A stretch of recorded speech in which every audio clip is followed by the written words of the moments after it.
It's a humid night.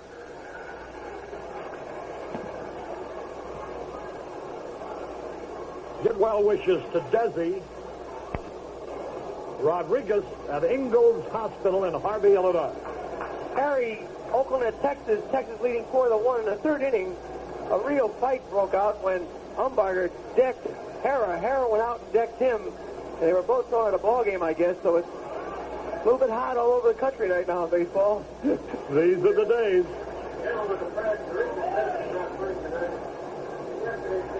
Richie's just not playing.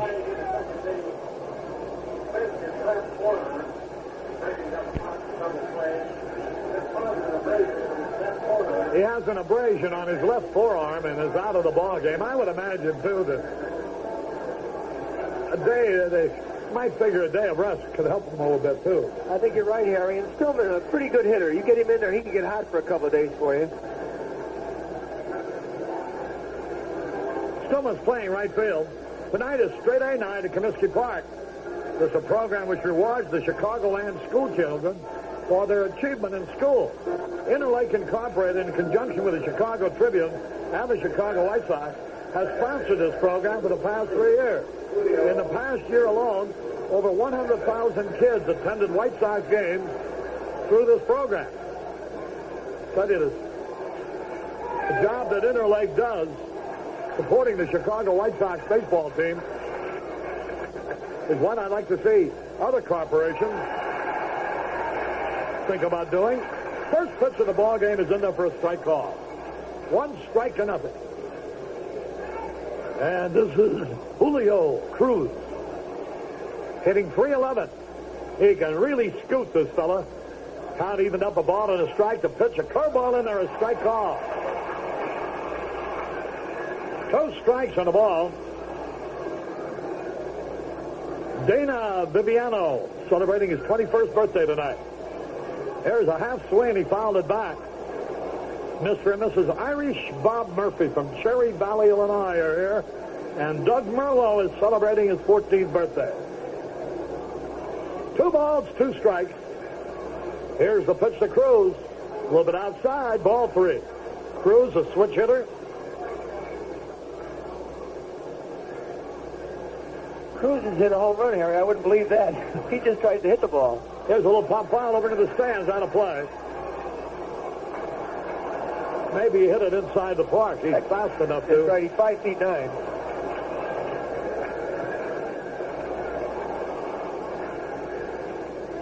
Two balls, 2 strikes. The pitch. Hey, struck him out swinging, and the crowd cheered. Threw that ball right by him.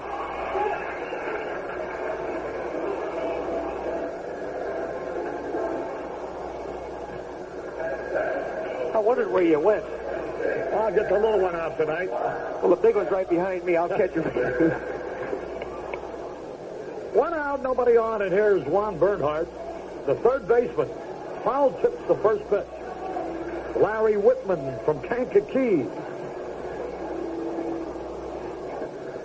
Watching the ball game here with friends. Wants his wife Joyce and the kids to know it. So that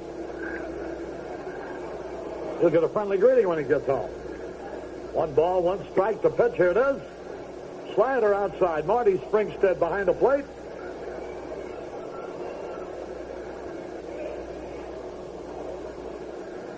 Now the delivery. Ground ball. Bannister to his left up. There's a peg in time. 2 up, 2 down. And boy, it's good to see Bannister back in the lineup.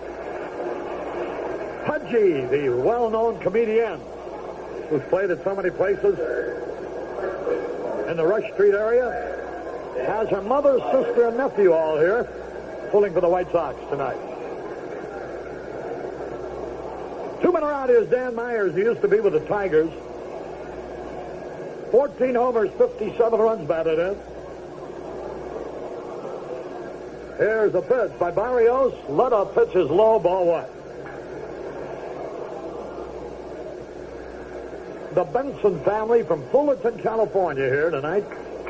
There's his curve outside, ball 2.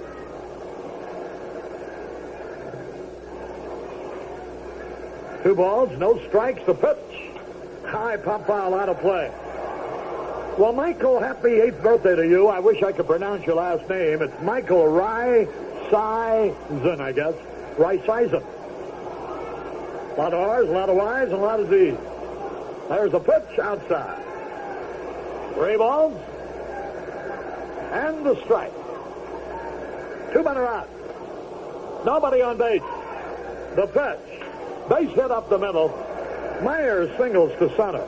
That brings up Lee Stanton, a designated hitter, batting .280 with 16 homers and 60 runs batted in.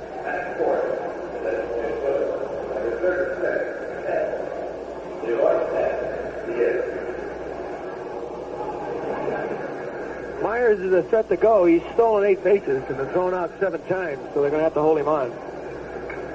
Lee Stanton used to be with the Angels, the Mets, other clubs.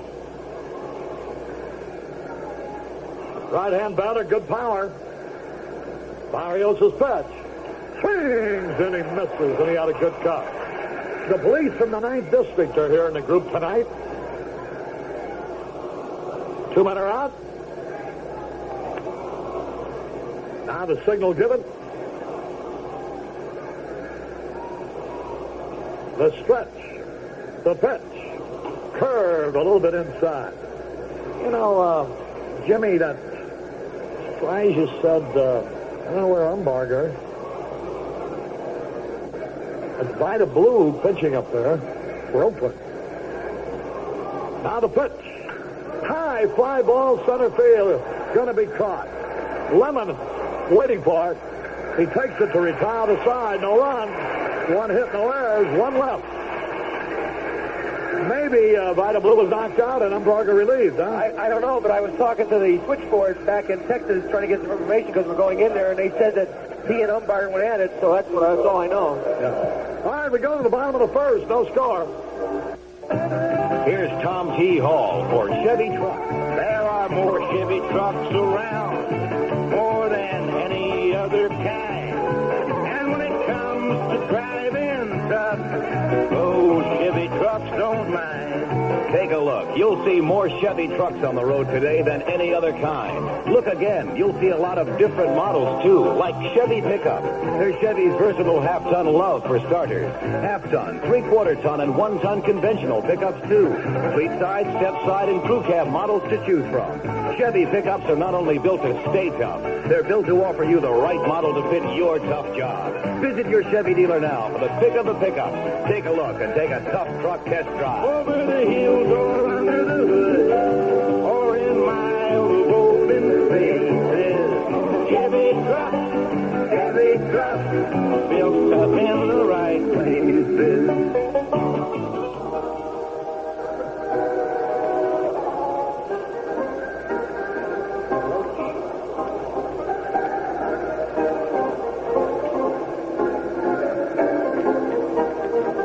Carey with Lloyd Brown and Jimmy Pearsall as we go now into the bottom half of the first inning. We'll get our first look at Bob Galasso, a young right-hander, made only 1 previous start in the big leagues.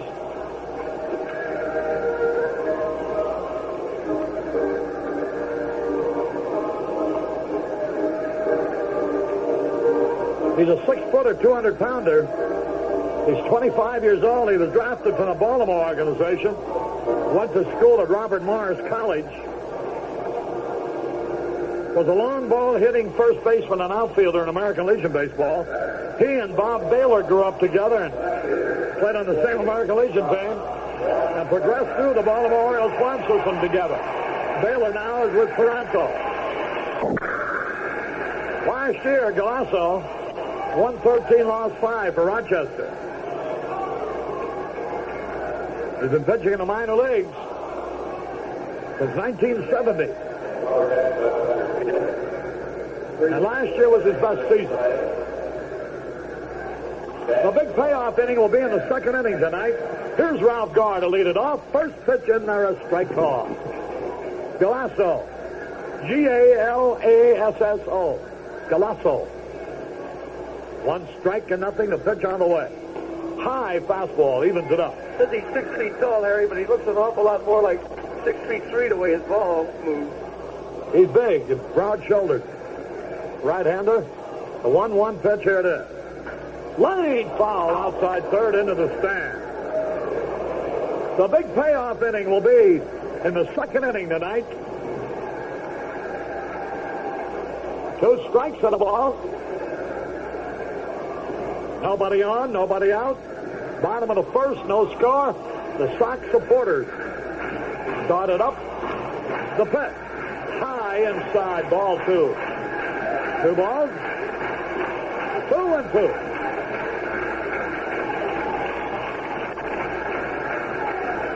Here's the pitch by Galasso. Swung on a line drive, foul into the stand. Well, I see my good friend Eli Schulman delivered a lecture before 30 graduate education students at DePaul University last week. 2 balls, 2 strikes, a pitch. High pop foul, back and out of play. Now, if Eli had delivered a lecture on how to run a restaurant, I could believe it. But he delivered a lecture on politics and power. Right, good. I don't know how much you know about that, Eli, but you're sure a great restaurant man. 2 balls, 2 strikes. Here's the pitch on the way. Fouled it back, swung at a high pitch. 2 balls, 2 strikes. That was his pitch, Harry. That's his pitch. This is Ralph Garr, a little fellow, but he's got the biggest strike zone in baseball. It's from over his head to 6 inches underground. The closest I ever seen to was Yogi Berra. 2 balls, 2 strikes. Ralph hitting 306. Ball 3 low and inside. We might see a rarity. Garr getting a base on ball. Ralphie is a hitter, not a walker. 3 balls, 2 strikes. Now the wind up the pitch on the way. Popped it up. Chased a high fastball. Bernhardt gives way to the shortstop, and Craig Reynolds makes the catch. 1 out. You know, he threw 9 bad pitches that time. Yeah, he had to walk 2 men. That's right. But it's pretty hard to walk Ralph. It's really remarkable he hits as high an average as he does, swinging at so many bad balls. He has walked 15 times this year and struck out only 27. Here's Alan Bannister back in the lineup, hitting 307. 3 homers, 49 runs batted in. The big payoff inning in the second inning. There's Galasso's pitch. Strike, a good fastball. LaRoche has gone in to pitch for California in the 8th. And a 5-3 lead on Kansas City. Now the pitch. A little tap. He's got a chance to beat it out, but it's, hey! The ball slips away from the catcher. He slipped as he was throwing. It'll probably be a hit. A very unusual play. The ball was hit off the end of the bat. He was way out in front. The catcher, trying to get out of the box, slipped on the muddy surface inside the fair territory and just fell down. He couldn't get a grip on the ball at all. So it's a base hit for Bannister. Just as Bob Stinson was ready to throw, his feet went out from under him, and he fell on his face, the ball going over into foul territory. So we have a runner at first base with 1 out, and here's Jorge Orta hitting 288, 11 homers, and 66 runs batted in. If he had anything on it, he'd have threw it in the dugout.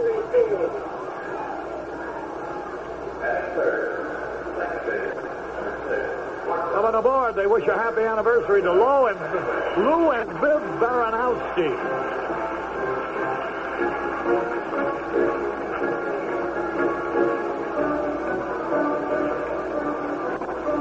Here's Orta, 11 homers. A heavy track tonight. Lot of rain. Now the signal given to Sox supporters. Cheering in the left field stand. Now the pitch to Jorge Orta. Fastball a little bit low. Brenda and Ken Weigel from St. Charles, Illinois are here.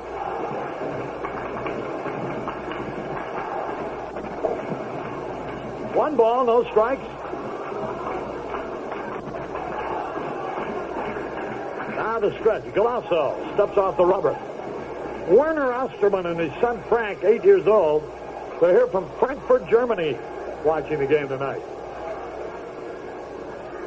1 ball, no strikes. The pitch. Wide ball 2. The Johnsons are here from Ottawa, Illinois,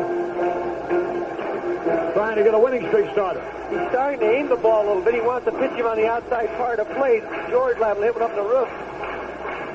2 balls, no strikes. The delivery. There's a good fastball over the inside corner. Captain Gannon's 11th District Angels and Devils, 40 of them. From the 11th Police District are here. 2 balls and a strike. Now to stretch the pitch. High drive, deep center, going back. Ruppert Jones is there. Orta flies deep to Jones near the warning track in straightaway center. 2 men are gone. Here's Lamar Johnson hitting .299.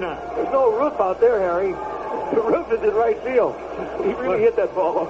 If he'd have pulled that ball, it would have cleared the roof in right field. Mr. and Mrs. Peter Rodich of Hobart, Indiana, celebrating their 25th wedding anniversary. Johnson hitting .299, 12 homers, 42 runs batted in.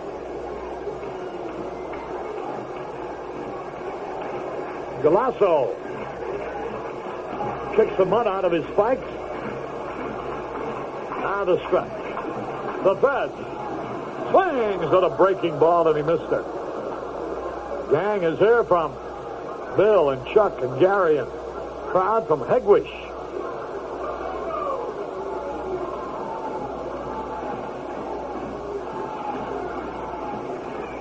Now the stretch. The delivery. Fastball low and away. This guy's got good stuff out there. Either club hit tonight. I don't think there's any hitting, was there? I don't believe so. No, the field is too wet. 1 ball, 1 strike. Lamar Johnson, the pitch. Curveball, low and away. Dan and Ann Stirrett here on their 14th anniversary with their children, Laura, Danny, Keith, and Glenn. The pitch. There she goes, way back. Might be out of here. Could be. It is a home run. Lamar Johnson hits one out of here. Listen to the crowd.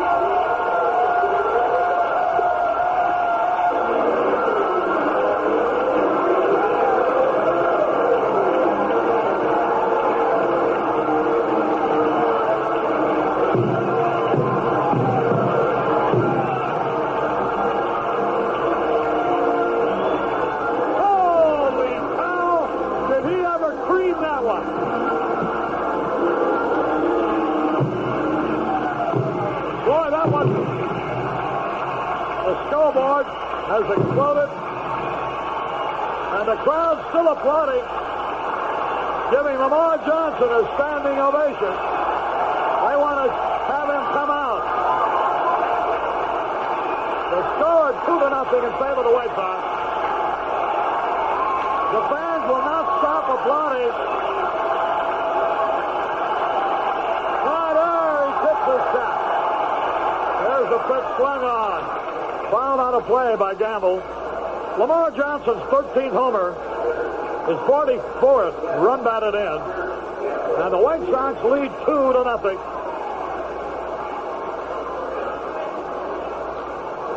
Here's the pitch to Gamble. Look out, almost hit him. And evens it up, a ball and a strike. Texas is leading Oakland 5-2 at the end of 8. A ball and a strike. Now the pitch, here it is. Fastball in there, a beauty, a strike call. They're in the 8th at Kansas City, California leading 5-3. Now the sign. 2 strikes and a ball. Now to wind up the pitch, here it is. Curve a little bit high.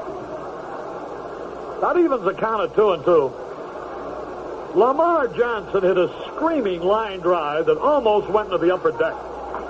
Boy, what a blast in deep left center. That ball was hit with his wrist. He really hit it hard. 2 balls, 2 strikes. The pitch. All 3. So now Orta's got 11 homers. Johnson's got 13. Gamble's got 20. Lemon and Soderholm have 15. Zisk has 22.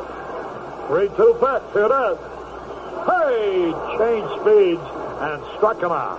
Really made a good pitch. 2 runs. 2 hits. No errors. And nobody left. At the end of 1, the White Sox 2. Seattle nothing. That melody is here, that pleasures me. From one beloved to another. So play that friendly song that brings peace around. Real beloved know that means Stroh. Nancy Wilson for the Stroh Brewery Company, Detroit, Michigan. WMAQ. We're your radio station, and that means we're always looking for new things to do for you. That's the reason we ask you to call us at 591-4000 and tell us what you want. That's also the reason we bring you the big singers live in concert. It's also why we give away big money and prizes, including color TVs, cars, and stereos. We share the money with you. And, of course, we play the music you ask for. And we've got more new things on the way. We're here for you. Your radio station, WMAQ. Hey, Scott, out quick.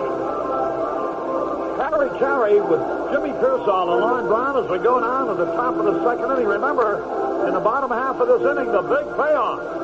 Boy, oh boy, I wish we'd have had it in the first inning. We could have given away $500 for the homer and $50 for the single. That fellow that 60 innings is a bad guy, Harry. Yeah, he's a bad guy, right. The Fishers are here. The whole family, including Michelle, who's only 17 months old. And a gang here from Peoria. Tim Salmon and Bill Voorhees and company. The 23rd Ward Republicans are here. See, we're impartial. We mentioned Republicans, Democrats. Oakland A's. Hey, I haven't heard from Charlie since his secretary got married.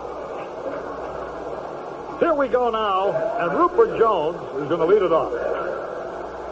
Ruppert Jones, having a great rookie year with 20 homers, drafted from the Royals organization. There's the strike call, and the count is evened up at a ball and a strike. Nobody on, nobody out.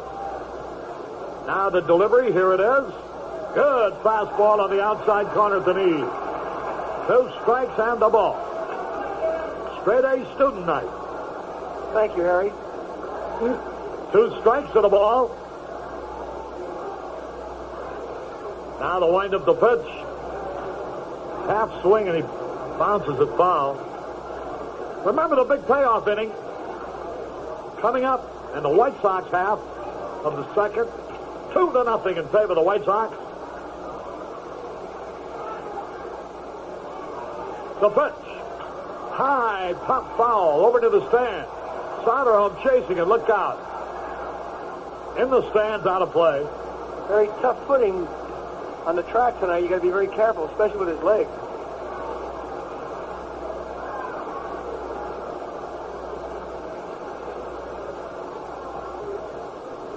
Ruppert Jones. 2 strikes on the ball. Now the windup. Here's the pitch. Misses the outside corner. Even the count at 2-2. If he gets that change of speed slider over, Harry, he can really be tough, and he's just missing with it tonight. 2 balls, 2 strikes, the pitch. Just missed outside. Ball 3. Ruppert Jones leading it off, hitting .255. Now the signal given, the pitch to the left-hand hitter. Here it is. High pop foul again. Into the stands, out of play. He's getting around late on that fastball. He's pitching more now than he was earlier in the year. Seems like he's dropping his hands, and it's hard for him to get through. I'll probably say that now and hit the ball apart. After the game, Rich Rennick is going to give away an $85 digital watch, so be sure to stay tuned to WMAQ. 3 balls, 2 strikes. Walked in. Ball 4 was low, and that brings up Carlos Lopez, the right fielder, hitting .276. 7 homers, 29 runs batted in.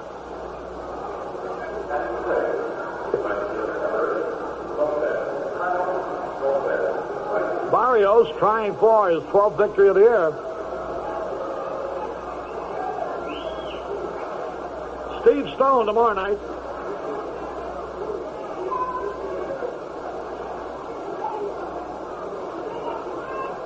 Now the pitch. Slider on the outside corner of the knee for a strike call. 1 strike and nothing. If we ever get any double plays with ground ball right now, as slow as that track is, we can get a quick one here. Runner at first. Nobody out. 2-0 White Sox. Now the stretch, the pitch. Outside to even it up. A ball and a strike. St. Louis playing in New York. 1 ball, 1 strike. Now the stretch. There goes the runner. The pitch swung on and missed. There's the pitch. Oh, the throw goes past Orta into center field. Boy, it looked like they were going to get him. The throw was right there. But it hit the ground right in front of Orta and skipped under his glove. Orta has trouble sometimes getting over there in a hurry, but he was there in plenty of time, but it just scooted over his glove. Harry, it says Texas is batting in the last of the 9th on the board. There must be a mistake. I guess Texas must have won that game. Yeah, because they were ahead 5-2. They could hardly be batting in the bottom of the 9th. Well, they have a runner at third down. Nobody out.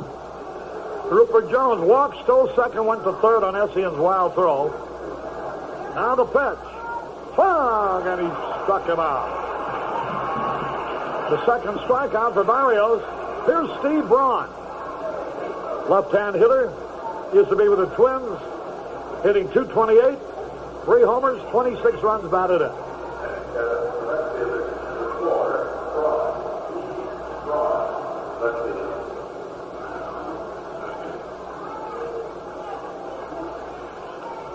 There's a pitch right in front of the plate. Barrios makes a throw in time, but a run will score. A run batted in on a tap. What a fine play. Barrios had to go by the runner heading towards the dugout and flipped it on the inside part of the plate. A real good play by Barrios to get him out. So they tapped him in for a run. And it's a 2-1 ball game. There's Bob Stinson now. Braun topped the ball softly and almost got a base hit out of it. Took a great play by Barrios. How he didn't hit the runner in the back, I'll never know. But he made a good throw to Lamar Johnson for the out with a run scoring from third base. Now the pitch swung on, a little roller. Lamar Johnson has it. Stops on the bag for the out. So it is 1 run, no hit. 1 error, nobody left. We're going to the bottom of the second, which will be the big payoff inning with the score. White Sox 2, Seattle 1. We've got something for everyone, and we've got something for you. We've got everything under the sun, and we've got something for you. See your Zenith dealer and take a look at the picture you get on Zenith Chromacolor 2 with EVG, electronic video guard tuning. EVG helps keep the Zenith picture sharp and clear for years, not just when the TV set's brand new. With EVG, you get direct positive signal reception every time you select a channel. Zenith electronic video guard tuning is featured on selected models in every Zenith screen size category. So see your Zenith dealer and ask for a demonstration. We've got something for everyone, and we've got something for you. Come on by and join the fun, and we've got something for you. This is WMAQ Chicago. WMAQ. Harry Carey with Lauren Brown and Jimmy Pearsall as we go now into the bottom of the second, and what is the big payoff? Now the first entrance is going to be Wayne Lawrence of Rehill Trail, Carroll Stream, Illinois. Now you know how the big payoff works. $50 for a single, $100 for a double, $200 for a triple, $500 for a home run, $1,000 for a grand slam, $25 for a walk, safe on an error hit by a pitcher. And if you don't win money, you do win 2 tickets for a White Sox game of your choice. In the skybox tonight, the boys from Forest Glen. Stillman will lead it off. Texas won that ball game 5-2. Brian Levin, the winner, he's 10-10. Umbarger, the loser, he's 0-2. So here is Stillman now. Was Blue in that ball game at all? No.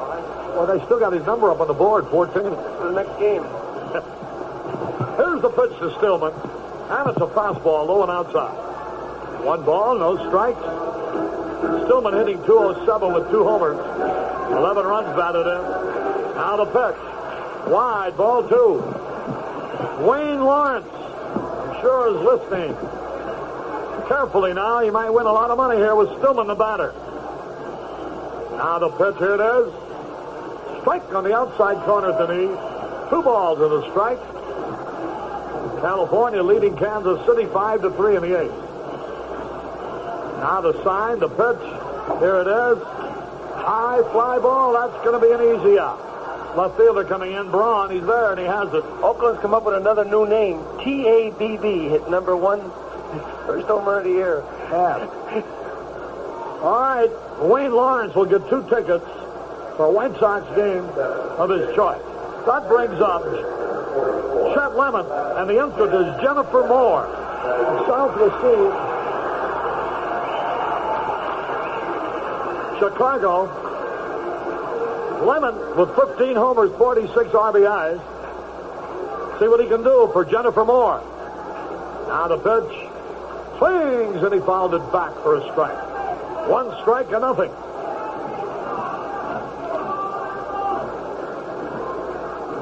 Tally, like an alley, just walked through here. You're the best of friends. Don't give me that stuff. You talk to me about nothing. Well, he rips, we rip back. That's right. Now the pitch. Swung and a miss. Come on, fellas, we got to win some money for some of these people. Jennifer Moore of South Racine.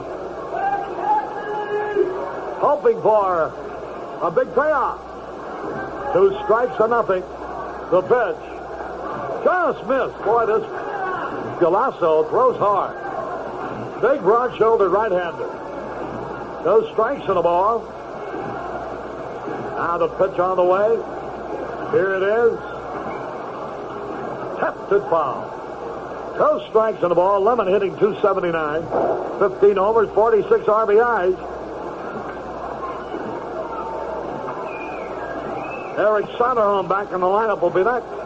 2-1 in favor of the White Sox. Ball game in the bottom of the 2nd. Here's the pitch. Hey! Struck him out on a foul tip, but the catcher held on to. Sorry, Jennifer Moore. All we can do for you is 2 tickets for a White Sox game. And now we have Eric Soderholm. Bob Gaddy of Northgate Road in Lindenhurst, Illinois, is the entrant. Soderholm has become a popular favorite here. Well, somebody sent another poem. I don't know how many poems we received on Soderholm ever since he read one. Pitch is inside. Lowhammer has done a good job for this ball club, but we really miss this bat in the lineup because he can hit the long ball and extra bases. 1 ball, no strikes. The pitch on the way. High pump foul back. Bob Gaddy of Northgate Road in Lindenhurst is the entrant here. The first 2 men have gone out in this big payoff inning. All we've had to show for it is 2 tickets for Wayne Lawrence, 2 tickets for Jennifer Moore.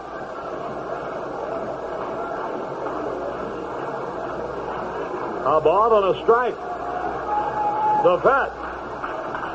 Long drive, deep center field, but Jones is back at the warning track. He's got it to retire the side. So, 2 tickets for Bob Gaddy, and I big payoff inning didn't produce any money at all. 1, 2, 3, nothing across. At the end of 2, the White Sox 2, Seattle 1. Here are some plain talk comparisons between plastering and that other wall. It is true that just as the price of a deluxe automobile is higher than the price of a compact, so the price of plastering is higher than that other wall. It is just as true that what the customer receives differs greatly in quality. The plastered wall is almost twice as thick, so soundproofing is greater. Wallpaper is easy to remove from plastering, and decorating is simple. The plastered wall has a hard, durable, fireproof surface. Heating bills are lower because a plastered home is warmer. At resale time, because people recognize quality, a plastered home commands a better price. Yes, the price of plastering is higher than that other wall, but what you receive is much more in value. The purchase of your home is a lifetime investment. The decision for quality is up to you. Demand plastering. Sponsored by the Chicago Plastering Institute. Harry Carey back at Comiskey Park. There's a poem. You all recall the one that Eric Soderholm read. Here's one from Alan Mack from Dalton, Illinois. The Sox are exciting day in and day out. The interest is boosted when Harry shouts, "Oh, for the long one, he's way overdue." But you can just feel it. This time he'll come through. A runner on third with time running out. The pitcher's been tough and we need a clout. Soderholm steps in and looks into the stands. The bleachers exploding with thousands of fans. The pitcher gets ready and fires a strike. He hit the outside corner, a spot Eric don't like. The next pitch is high. The umpire calls ball. But the banners all asking for one over the wall. The next one is in there, but it's hit pretty far. If this one would make it, then he'd be the star. The White Sox have won it. They did it again. The ball has been caught, but it's caught by a fan. There's a pitch swung on by Craig Reynolds, a fly ball to right field. Royle Stillman waiting, and he has it. One away. 30-some thousand all start to clap as Eric rounds third, and he tips his cap. Home plate is crowded. Teammates galore. For Eric Soderholm does it once more. All right, not bad.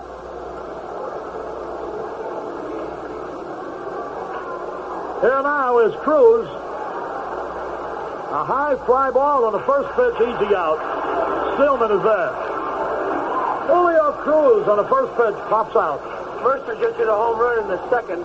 His 19th of the year with nobody on. They lead 1-0, and they're still batting the Cubs over Pittsburgh. Here's Juan Bernhardt. 2 men are out. Ball game in the top of the third. 2-1 in favor of the White Sox. On the line, the pitch. Bernhardt takes strike call. Boy, we just got home, and here's Glenn Rosenbaum, our traveling secretary, giving us an itinerary again. Are you sure about this schedule? Here's a pitch swung on, fouled out of play. I'm going to start counting the games up.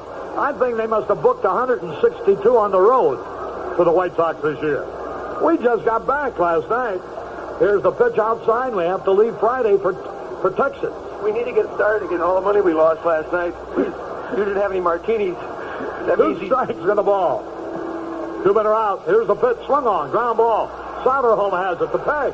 In time to retire the side. 1, 2, 3. There was an easy inning. Nothing across. We go to the bottom of the third. The White Sox 2, Seattle 1. I had the filler up blues over all the gas I used. Frustration blinded me till a spark plug helped me see. You know the fresher your plug, all the better your mileage, and the more you like driving, and the more you be smiling. All you gotta do is say, fill her up, fill her up, fill her up with champion. Pull out the old, plug in the new, fill her up with champion.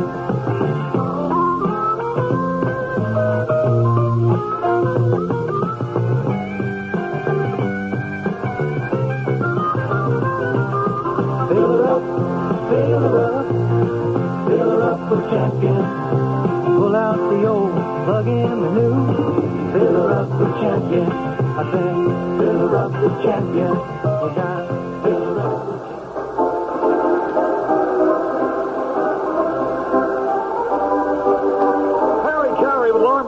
Jimmy Pearsall as we go now into the bottom of the third. 2-1 in favor of the White Sox. Kansas City batting in the eighth, trailing California 5-3. LaRoche has relieved Nolan Ryan. Jim Essian.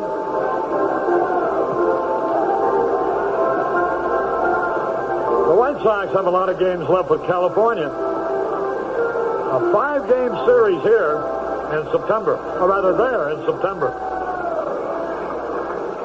And a 4-game series here right after the one in California. Here's Essian to lead it off. Bob Galasso into the wind of the pitch. Slider a little bit wide, ball one. 1 ball, no strikes, same 2 teams tomorrow night. Then the Cleveland Indians will be here Wednesday night and Thursday night. Here's the pitch. Essian takes it high and inside. 2 balls, no strikes. White Sox play Texas and then 2 games of Yankee Stadium before returning home. Now the wind, the pitch swung. Fly ball in the right field. Coming on to make the catch is Carlos Lopez. Essian line to Lopez. 1 out. Here's Ralph Garr. He popped up to start the game.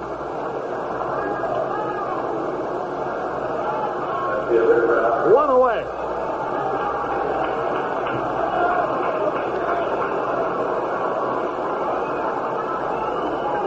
Nolan Ryan started for the Angels. Dave LaRoche has relieved him. Here's the pitch to Garr, and it's in there for a strike call. Andy Hassler started for Kansas City. Larry Gurra relieved him. 1 strike and nothing. The pitch. Swung, and he fouled it back. 2 strikes and nothing, 1 away.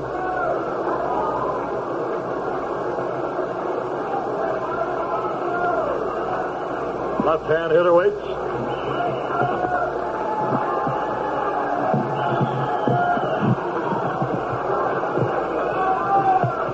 Now the sign. The delivery, here it is.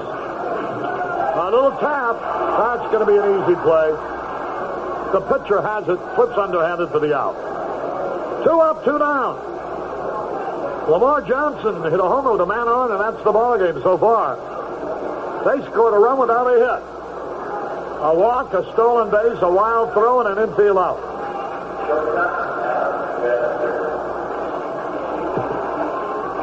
Here's Alan Bannister. 2 gone. Ball game in the bottom of the third. White Sox leading 2-1.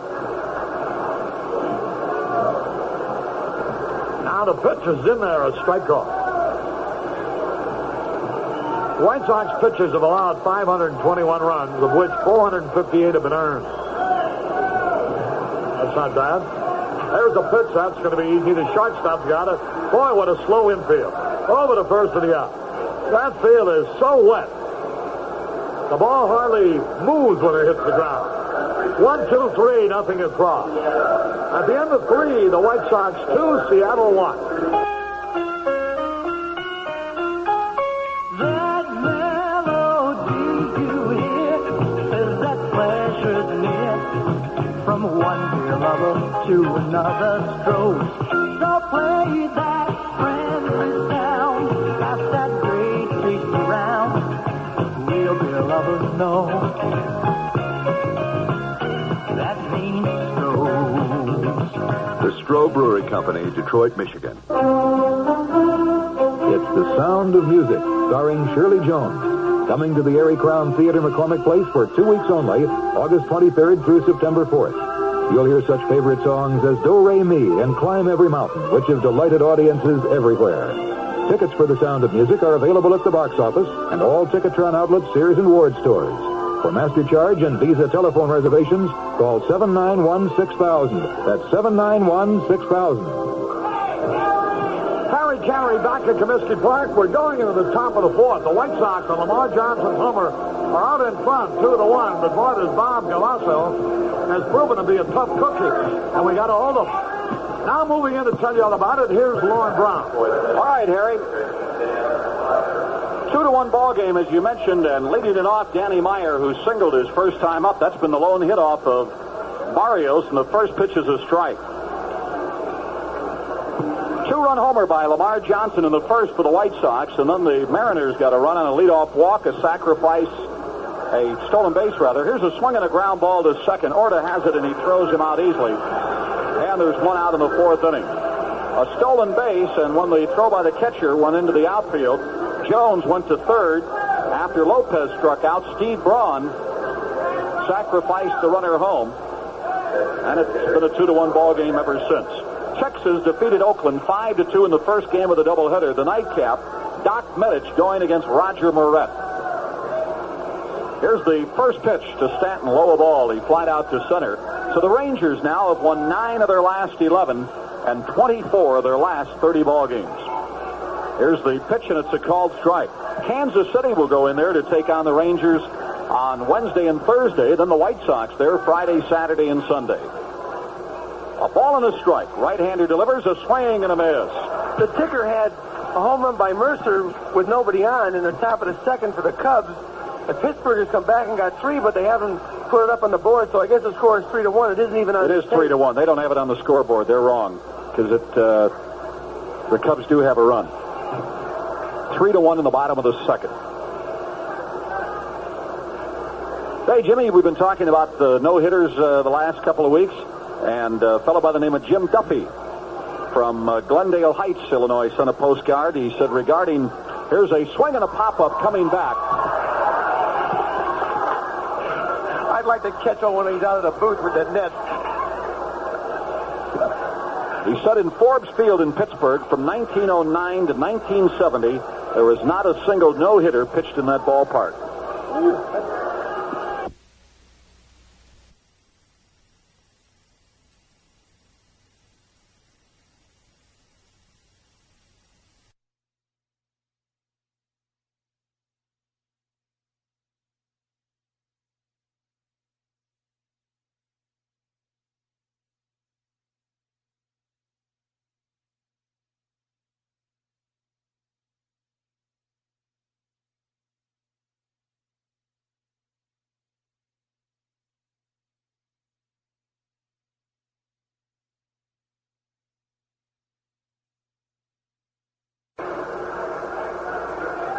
Got a card from Gene Eggert and family, formerly of South Bend, Indiana. Here's a swing and a fly ball out in the short center field. Orta going out. He's there, and he's got it. Actually, a pop-up. Looked like that ball was going to carry out.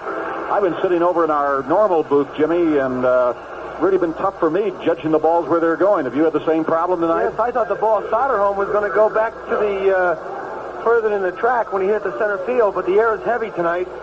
And that grass is heavy. You couldn't drive that ball through there with a bazooka. Ruppert Jones, the batter, he walked and came around to score without benefit of a hit back in the second inning.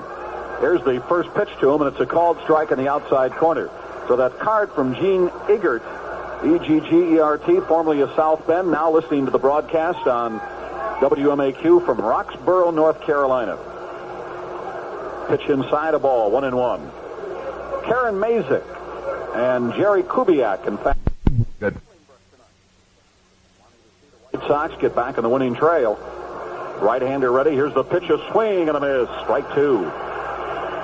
I've noticed that Ruppert Jones is swinging awfully hard. He's lowered his batting average from 280 to 255. He has hit 20 home runs, and he's got plenty of power, but I think he'd be a much better hitter if he just tries to make contact. Here's the 1-2 pitch. Swing and a miss on a high fastball. He struck him out. Barrios has retired the side in order for the last 2 innings and has retired 9 in a row since that walk to Jones. So that is also his 3rd strikeout of the night. We go to the bottom half of the 4th inning. It's the White Sox 2, Seattle 1. Imagine 1 cubic foot. A solid square, 1 foot high, 1 foot wide, 1 foot deep. Now, imagine 5 cubic feet. Based on the U.S. government's 1977 estimates of new vehicle interior size, that's how much more room you get inside the new Chevrolet than you get in the older style full-size cars still being sold by Chevrolet's nearest sales competitor. That's the U.S. government estimate as reported in the 1977 EPA Guide for New Car Buyers. You get 5 more cubic feet of room inside the new Chevrolet. Because room is important, America, and Chevrolet wants to bring you more.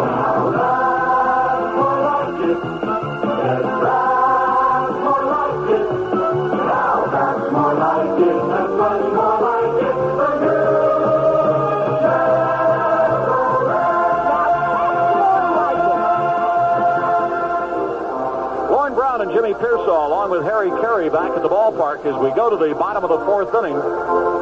White Sox out in front, 2-1 over Bob Galasso. And it'll be Orta, Johnson, and Gamble.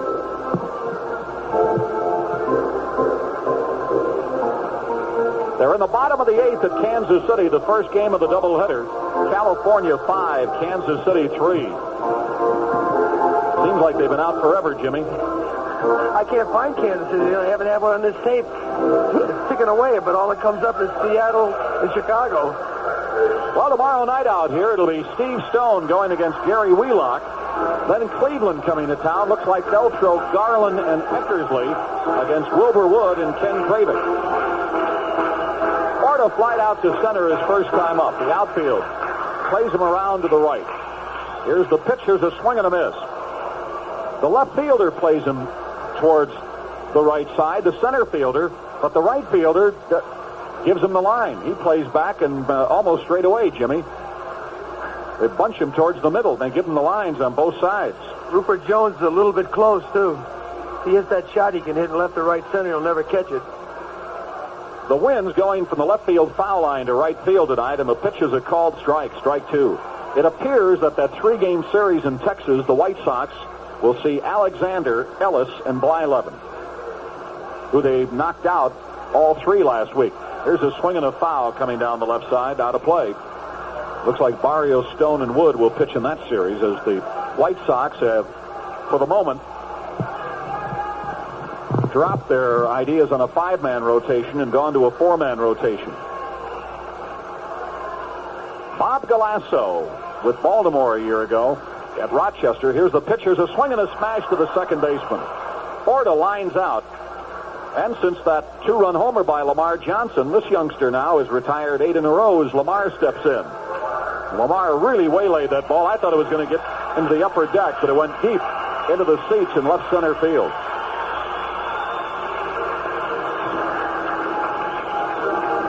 It's Lamar's 13th home run of the year and his 43rd and 4th RBIs. Galasso, 6-foot, 200-pounder. Born in Connellsville, Pennsylvania, still lives there. Went to Robert Morris Junior College. I wonder if here's a swing and a foul that has shaken up the catcher, Bob Stinson. Also hit the umpire. Ball ricocheted off both of them.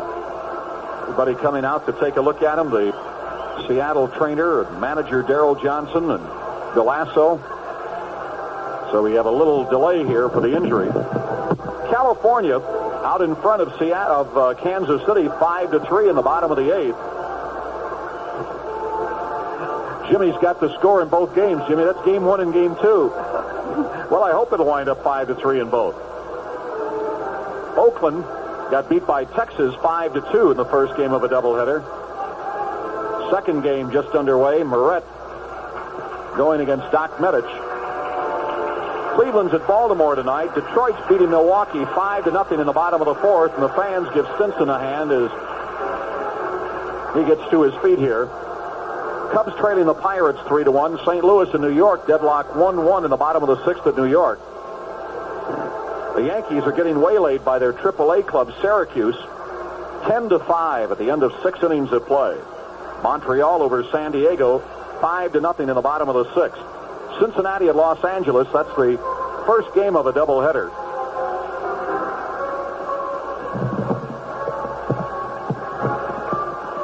And there's no score at the end of 1. in that California-Kansas City game, LaRoche working against Gura, both in relief. So now Lamar Johnson is ready as the catcher has recovered from that foul tip. 1 strike in the batter. Nobody on, 1 out. We're in the bottom of the 4th. White Sox out in front 2-1, trying to snap a 3-game losing streak. They've won but 1 in their last 8 games. Here's the 1-strike pitch. Here's a swing and a grounder to the shortstop, Reynolds. He's got it. Throws across, and Danny Myers has it. Myers was ready to leap up, but that ball stayed down. And there's 2 up and 2 down, and this youngster's retired 9 in a row. And Oscar Gamble, the batter, struck out his first time up. Yesterday, Oscar equaled his major league high of 20 home runs. 20 homers and 49 RBIs. Struck out his first time up. Rick Rennick will be giving away an $85 digital watch after the game.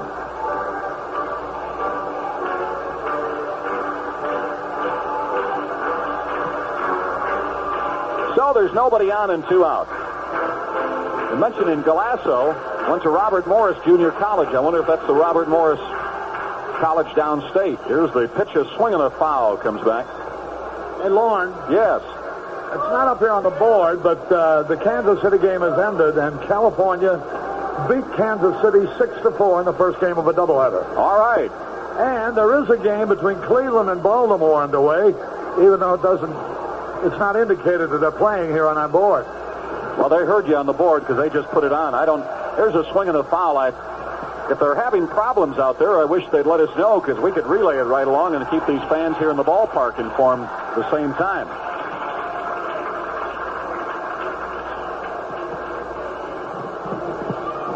Minnesota is off tonight. Who played in the Hall of Fame game? Any idea? Ernie Banks and Al Lopez were inducted. Minnesota played up there. Now they played a National League team, so it's probably Houston or San Francisco. Here's the pitch, a swing and a miss. Or, let's see, a couple of other clubs in the National League had the day off. Atlanta being one of them. Jimmy? I would like to congratulate Ernie Banks. Certainly a guy who really deserves to get in the Hall of Fame, along with an old friend, Al Lopez. I imagine they're very happy guys tonight. My congratulations to both of them. Trying to think of the older player who went in also. Here's the 2-strike pitch outside a ball. Marty Collins and friends are here, Len family from Munster, Indiana.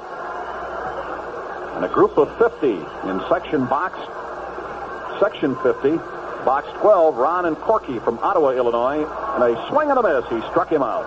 That's the second time the right-hander has gotten Gamble.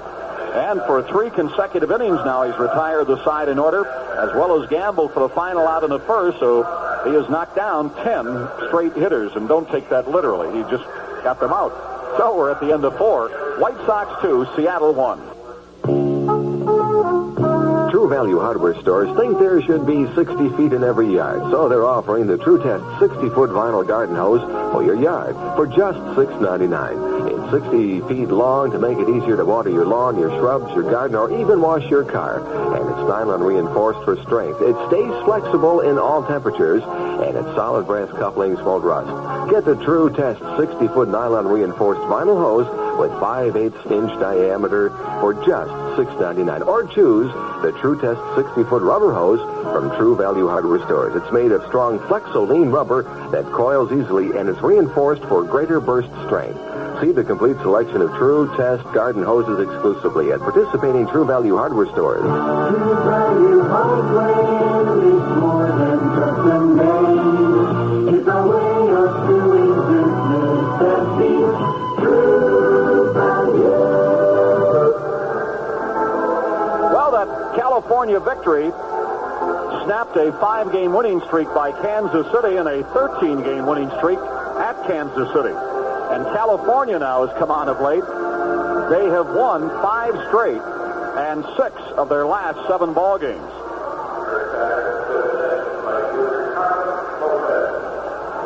Carlos Lopez leads it off here against Francisco Barrios. He struck out his first time up and swings and misses at a big cut after the first pitch. So the White Sox hopefully can gain ground on idle Minnesota tonight. If they can win here tonight, they'll assuredly gain ground on Kansas City no matter what happens in the second game.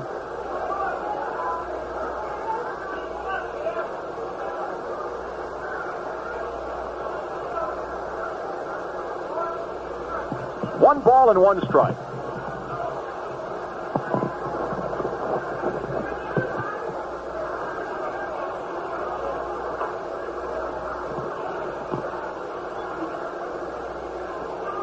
Carlos Lopez, 276 hitter coming into tonight's action. Here's the pitch. Here's a swing and a foul to the left side. Soderholm in foul territory is there. He's got it. And there's one out.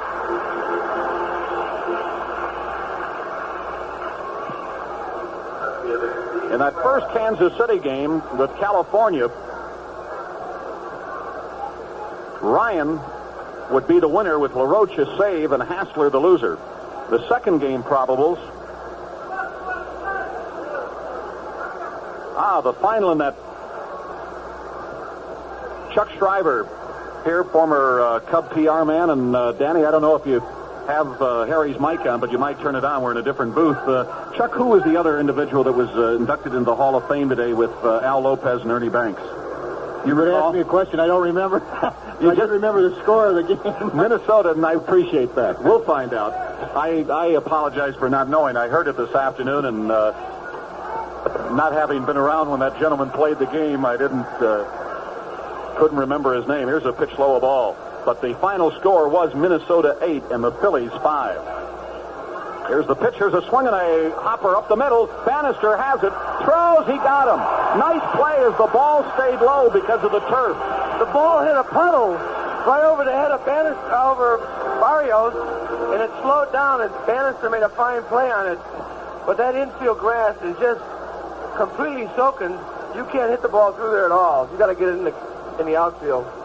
So we appreciate Chuck Shriver's help. Chuck now with Aaron Cushman and Associates, handling a lot of the promotions with the White Sox.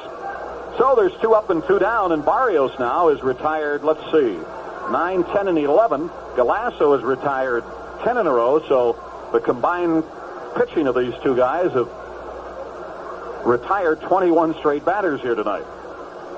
Bob Stinson, the batter, took a strike, and the next pitch is off the catcher's mitt and back to the screen, a ball, 1-1. Straight A students here tonight. One of the better promotions in Major League Baseball, sponsored by the White Sox and Interlake Steel. Right-hander ready. Here's the 1-1 pitch. Here's a swing and a ground to the right side, a base hit. So a 2-out single by Bob Stinson, and that ball holds up out there in the grass. Royle Stillman had to come charging in to keep Stinson from having designs on going to second base. So the string has been broken after Barrios had retired 11 straight. So the tying runs at first base with 2 out, and Craig Reynolds, the shortstop, the batter, flied out to right field his first time up. 2-1 ball game. White Sox out in front on Lamar Johnson's 2-run homer back in the first inning.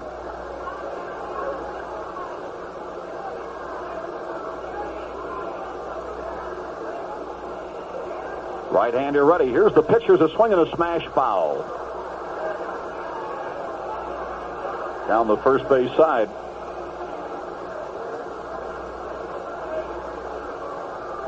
Jim Busby coaching over at first tonight. Now Busby's at third. I was going to say, trying to see who that is. Here's the pitch. Didn't look like Veda from up here a moment. That's where it confused me. Here's a ball high. So it is Veda Pinson at first, and former White Sox outfielder and coach Jim Busby coaching at third. 1 ball and 1 strike to the batter. Detroit beating Milwaukee 5-0. That game at the end of 4. Here's the pitch. Here's a swing and a grounder to second base. Orta's off his glove. Here goes the runner around second. He stops to go back after he slipped. That'll be an error on Orta, the second White Sox error of the game. And now the tying runs at second with 2 out. Orta continues to back up on the ball. That was a broken bat ground ball, semi-line drive, and he backed up, and it ate him up again. He did the same thing in Kansas City twice, so he's having his troubles trying to play the ball. He can't make up his mind whether he should go forward. And the worst thing for an infielder to do is let the ball play him.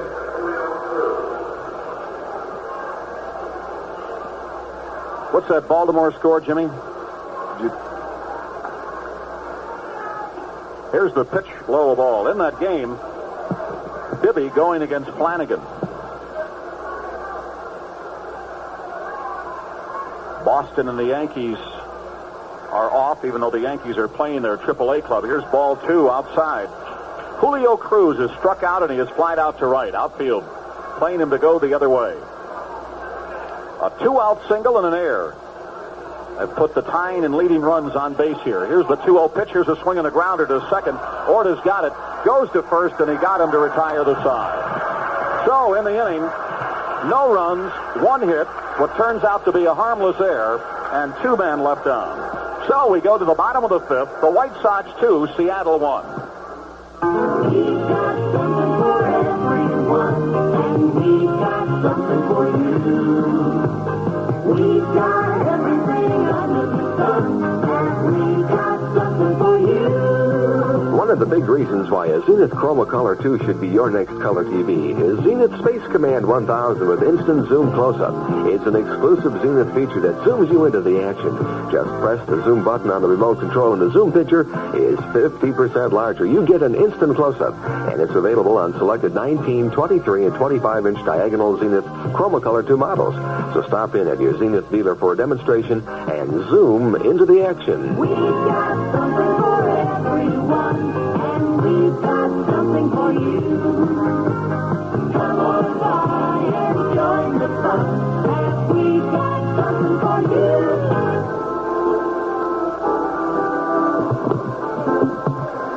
Just got the totals on that Kansas City ball game. Ryan, the winner, I think so, 16 and 10. He is the winner, and Andy Hassler is the loser, 6 and 5. There were no home runs hit in the ball game. Kansas City got behind early as the Angels jumped on Hassler for 4 runs in the second inning. Montreal is beating San Diego tonight, 5-0. That game at the end of 6. Where's Baltimore's game? Baltimore is in action, and we're waiting to get later information on the ticker. Hendricks hit a home run for San Diego. Here the White Sox are out in front 2-1 as we go to the bottom of the 5th inning. It'll be Royle Stillman, who played with Galasso a year ago. He and Tim Nordbrook. And Stillman all three played on the same club at Rochester. How do you pronounce that fellow's name they played for, now managing the Giants? Altabelli? Yes. Joe Altabelli. That was their manager. Now all 4 are in the big leagues. Royle Stillman. He'll be followed by Lemon and Soderholm, and Royle takes the ball low. Royle hitting .207, 2 homers and 11 RBIs. Hasn't gotten into a lot of games of late. Here's the pitch. Here's a strike in the outside corner. In fact, I think Royle has played in only 2 games, that's right, since the All-Star break, both as a pinch hitter. Here's the 1-1 pitch, a swing and a foul, 1-2. He pinch hit at Boston, and he pinch hit here at home against Texas.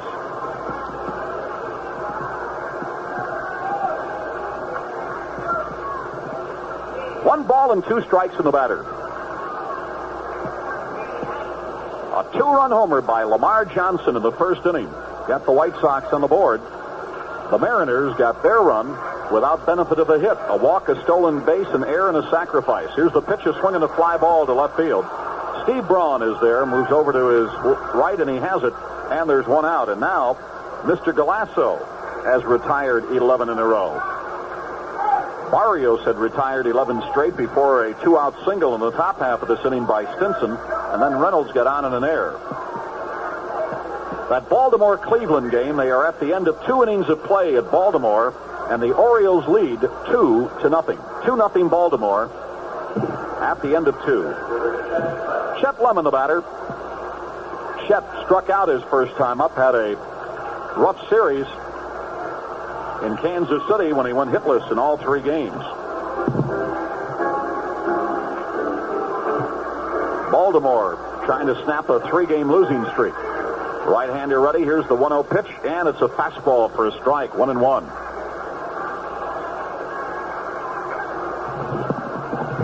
You know, Chet had a really fine homestand, Jimmy. The last homestand. Here's the pitch, and it's outside a ball. He hit .405 on that homestand, 5 homers and 11 RBIs. Went to Kansas City and was hitless in 11 trips. You detected anything different? No, he just hit the ball pretty good. Here's a swing and a miss, strike 2, especially in that ball we thought might have gone out for a grand He hit the ball about 390 feet. Somebody just called in and said Joe Sewell. Now, I don't know. That's it, Joe Sewell. I should have known Joe because he was a coach at Cleveland when I was playing there. He played with Babe Ruth. He was a shortstop. So Joe Sewell, we appreciate that call, was admitted into the Hall of Fame. Here's a pitch inside a ball, 3-2, along with irrepressible Ernie Banks and one of the finest managers in the history of the game, Al Lopez. I heard Al on the radio today saying that everybody he played for, every manager, was in the Hall of Fame. Casey Stengel, Lou Boudreau, and somebody else.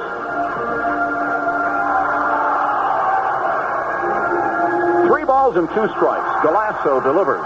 There's a swing and a base hit. Well, both these pitchers had retired in 11 in a row and had it broken up by a single. So Lemon singles sharply, and that breaks Chet's string at 0 for 12. Well, 0 for 13 counting tonight. So the batter is Eric Soderholm. Eric did not play in that series at Kansas City because of the artificial surface. Steps in there after flying out to center field his first time up.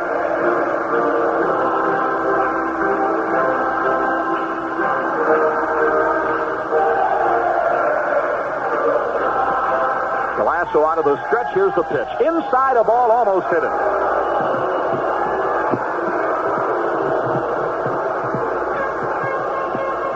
The Oakland A's got beat, lost their 10th in a row, losing to Texas 5-2 in the first game of the doubleheader.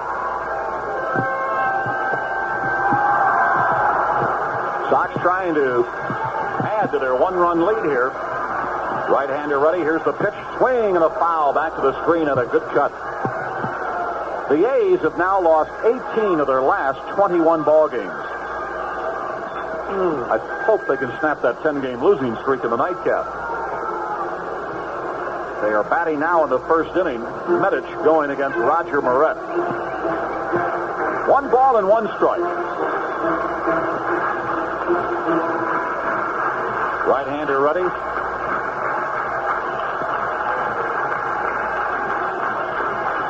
The 1-1 pitch. Low and away a ball. Stinson dropped the ball, and he came up ready to throw when he got it, but Lemon, not much of lead. I don't think anybody really has too many designs on stealing, and I think the Sox were somewhat surprised that Ruppert Jones did.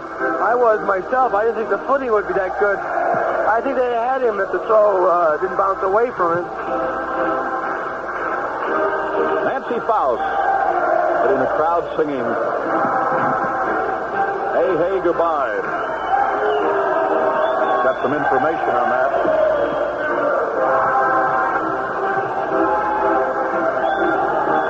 The Steam, the group that made it popular and probably the only hit they ever had, "Na Na Hey Hey Kiss Him Goodbye."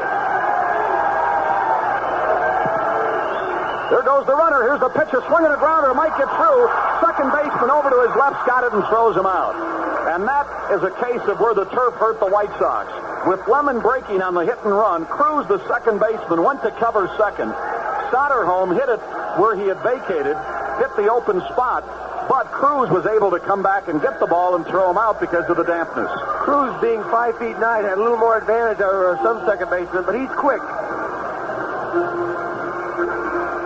Jim Essian, the batter, flied out to right his first time up.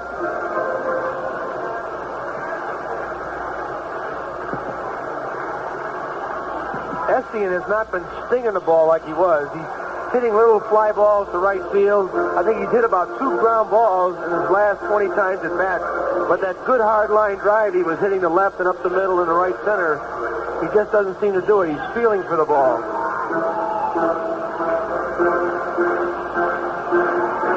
A base hit here.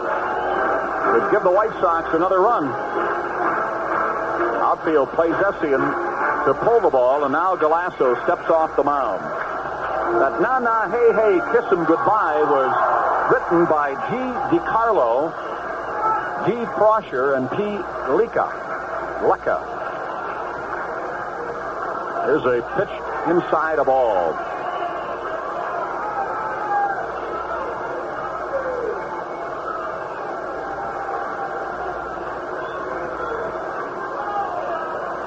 Recording was on Mercury Records. 1 ball, no strike in the batter. Here's the pitch, and it's a ball.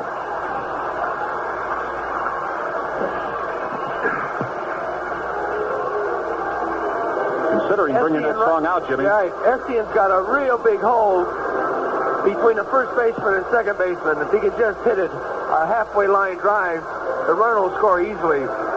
I'd take that shot if I was him right now with the count, 2 balls and no strikes. All he wants is a base hit. Darrell Johnson, the manager, has come out to settle his pitcher down now after he has missed on the first 2 pitches here to Essian. A runner at second, nobody out. 2 out, I take that back. 2-1 ball game. We've only had 5 hits in the game. 2 by Seattle and 3 by the White Sox, but one of them was a shot hit by Lamar Johnson deep into the seats in left center field, a 2-run homer. 2 balls and no strikes. We're ready for action. Here's the pitch. Here's a swing and a base hit to right center field. Here comes Lemon around third. He'll score, and the White Sox lead 3-1. Essian drives home his 38th run of the year.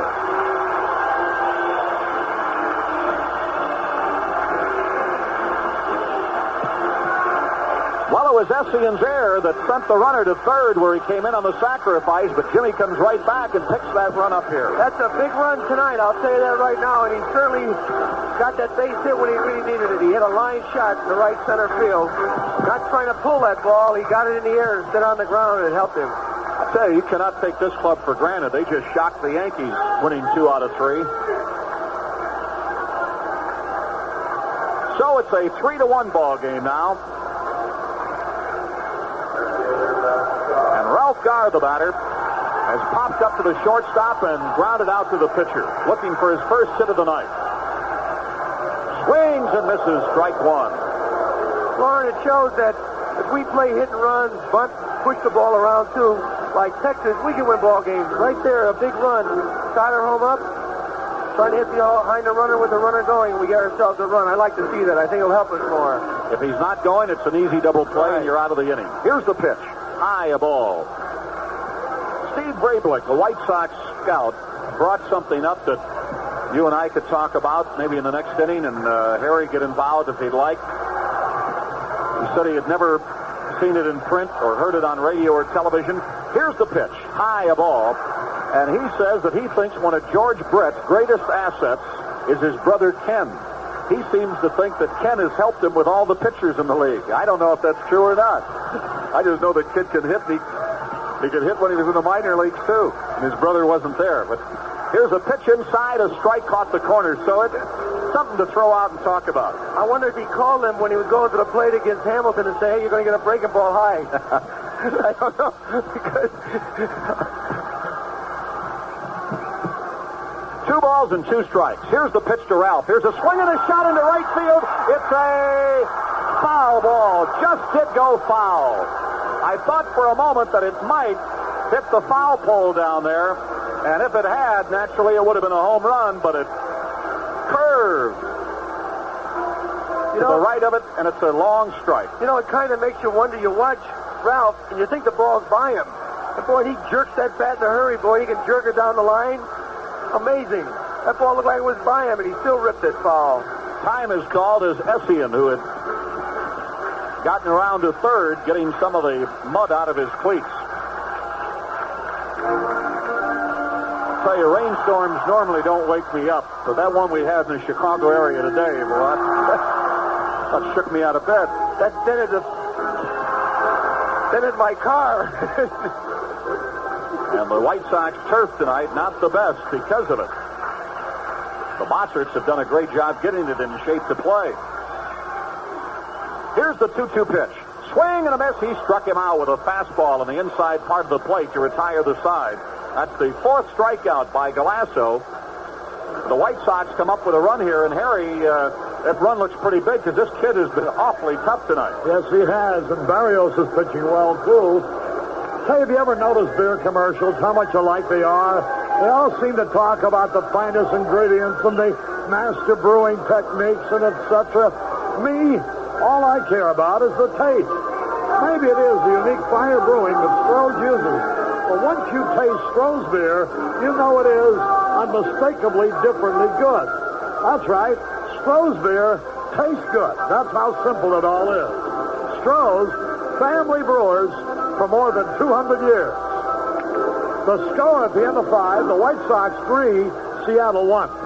The Great Q-In from WMAQ. It's our way of sharing cash and prizes with you. The winning is easy. Just listen for your chance to call in and win color TVs, $50 bills, and much, much more. The Great Q-In. It's another fun thing we do for you on WMAQ. Lauren Brown back with Jimmy Pearsall and Harry Carey as we go to the 6th inning now. Francisco Barrios and the White Sox out in front here by a score of 3-1. We're talking about the Brett brothers helping each other. Well, I don't know what he could tell him except that certain pitchers pitch in certain spots and their ball moves, but he's never faced him. How could he tell him he's a pitcher? He's never faced another pitcher. If he talked about talking to some other hitters in the league that might help him, that's how I would talk to a hitter to tell me about how certain pitchers are pitching. But I don't think his brother could help him that way. He loves his brother, though. His brother is number 1. Which is great. Love to see it.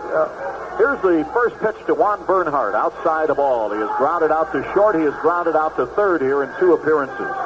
He'll be followed by Meyer and Stanton. 2, 3, and 4 hitters for Seattle against Barrios. Here's a pitch, a base hit up the middle. So a sharp single right up the middle on a 1-0 pitch. And the Mariners bring up the tying run in the form of Danny Meyer, who's 1 for 2 tonight, a single. Bill Stein getting a rest tonight, not in the lineup. Steiny has been doing well for this ball club. Hit his 13th home run the other night against the Yankees and helped them to win that ball game. Steiny hitting .263, 13 homers and 55 RBIs. Meyer, a left-handed hitter. Here's the pitch. Here's a swing and a foul. Went after an outside pitch, trying to go the other way with it, and he fouled it off the left side. The Cubs are pecking away. They got to run in the 4th. And after 4 innings of play, Pittsburgh leads that game 3-2. So they're in the bottom of the 4th or in the 5th? They're in the 5th. Here's the pitch, a strike. Caught the outside corner, and Myers in the hole. 2 strikes. So the Cubs trailing 3-2 and batting in the top half of the 5th inning. Right-hander out of the stretch. Here's the pitch. High, a ball. 1-2. The White Sox trying to get back to 20 games over 500. The high water mark this year was 25 games over 500, and now they're at 19 over 500. A victory tonight would assure them of a game lead on the Idle Twins. Here's the pitch, outside a ball. They actually did play today, but it was the Hall of Fame game where they beat Philadelphia 8-5. Barrios just missed outside. 2 balls and 2 strikes. He represents the tying run as the White Sox lead it 3-1. Right-hander ready. Here's the pitch. Here's a swing and a foul to the upper deck. Behind Nancy Faust. Bounces down to a fan right in front of her.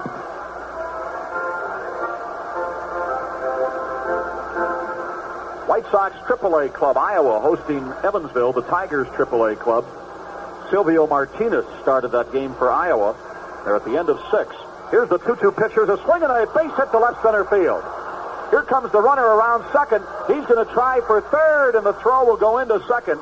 And the Mariners have runners at first and third with nobody out. So after getting out in front of him 0-2, he lost him on a 2-2 count with a single to left center field. Evansville, we're telling you, out in front of Iowa, 5-3 at the end of 6 innings of play. And now Essian goes out to talk to Barrios. So Barrios had retired 11 in a row, but 4 of the last 5 men that he has faced have gotten on base. Lee Stanton, the batter, is flied out to center, and he's popped up to the second baseman. A fellow with a mustache. Comiskey just came in for St. Louis. In St. Louis, I can't tell, but it's 1 in New York, St. Louis leading in the 8th. They must have tied it up now. We've got him 1-1. Yeah, in the bottom of the 8th. Sox could use a double play here. Well, how about a strikeout, then a double play, and the first pitch is outside of ball. California beat Kansas City 6-4 in the first game of a doubleheader. Texas beat Oakland 5-2 in the first game of the doubleheader and lead in the nightcap 1-0 at the end of 2. Right-hander is ready. Here's the pitch. Here's a swing and a foul. Evens the count up at 1-1. The White Sox coming into tonight's play with a half-game lead over Minnesota, game and a half in front of Kansas City, and 3 games in front of the Texas Rangers. Boston has broken out of the pack in these last few games. They won on the West Coast and won every ball game. Here's the 1-1 pitch. Swing and a foul. Strike 2. But now the Red Sox lead Baltimore by 3.5 and the Yankees by 5. Stanton just had a whale of a cut at that pitch. Barrios seems to be getting up high with his breaking stuff. Lamar Johnson with a 2-run homer in the first inning for the White Sox. Seattle scored a unearned run in the second on a walk, stolen base, and an error and a sacrifice. Then the White Sox added another in the bottom of the 5th when Jim Essian singled Chet Lemon home, and that's where we're at now, 3-1.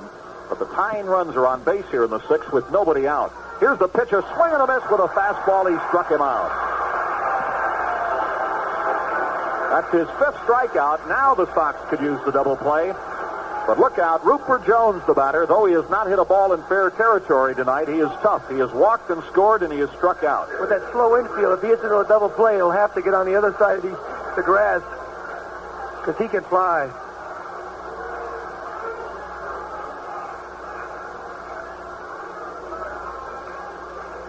Barrios ready, and the first pitch, a swing and a fly ball to left field. Garr coming in, the runner tagging up. He's got it. Here comes the runner. Here comes the throw down the line, and it's way off the mark. And what happens is that the runner scores, but it allows the tying run to go to second base. You know, you hate to second-guess anybody, but he can't throw him out. If that ball hits that grass, it's going to stop. He might as well just go into second base and keep the tying run at first base. He's out there about 320 feet. Well, we just seem to constantly make mental mistakes. So the tying run is at second base now with 2 outs.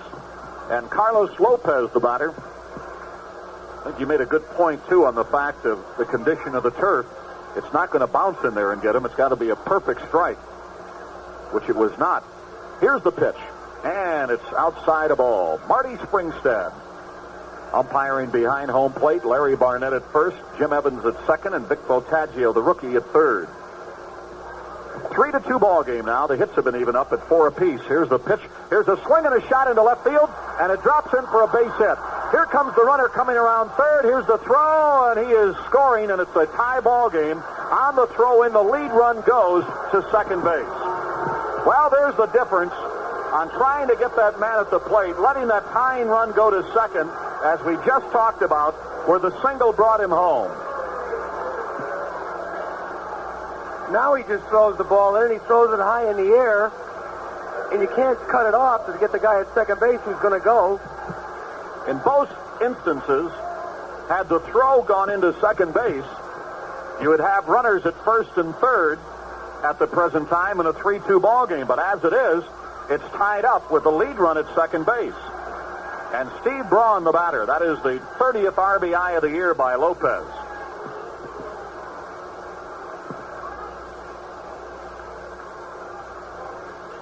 Here's the pitch. One hopper off the glove of the pitcher. He's got it. Throws. He got him. Oh, boy. He just flipped the ball over there instead of throwing a bullet. And he is lucky he got that man, and that retires the side. But Seattle ties it up with 2 runs on 3 hits. There were no errors, and 1 man left on. So we go to the bottom of the 6th, all tied up. Seattle 3, the White Sox 3.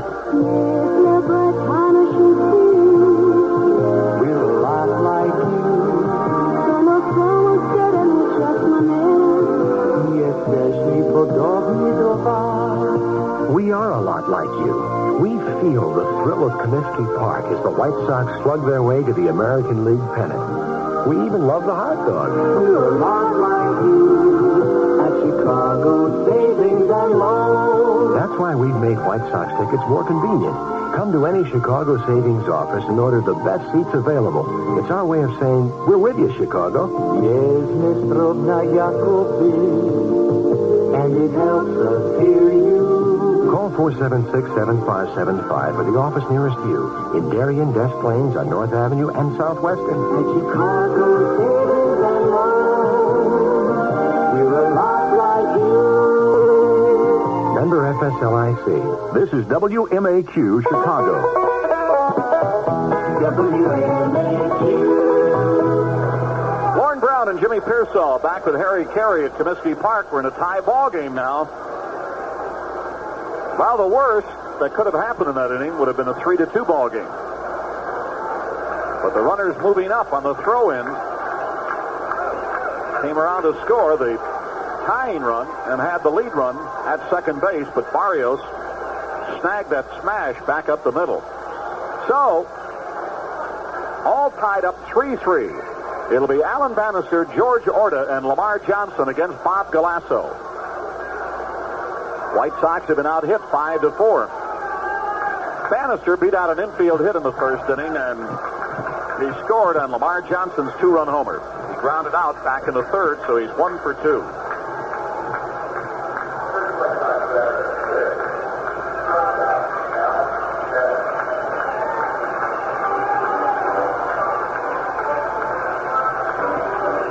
Juan Bernhardt, the third baseman, playing in on the grass, looking for the bunt. Right-hander in the windup, and the pitch. High a ball. The probables in that second Kansas City, California game, Wayne Simpson for California against Paul Splittorff for Kansas City. Right-hander ready. Here's the pitch, and it's a strike. Evens the count 1-1.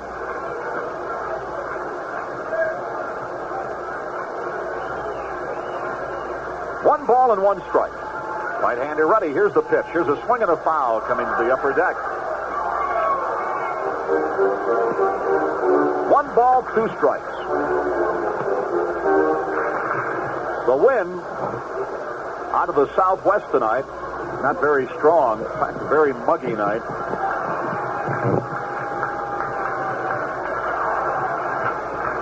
Right-hander ready. Into the windup. The 1-2 pitch. Here's a swing and a fly ball to right field, but Lopez is right there, and he's got it for the first out of the inning. So there's one down, and Jorge Orta, the batter. He is flied out to center, and he is lined out tonight. Orta hitting .288 coming into the ball game. 11 homers and 66 RBIs. Richie Zisk out of the game tonight with a sore forearm. He skinned up in Kansas City. Leads the ball club in RBIs with 77. And Orta is second with 66.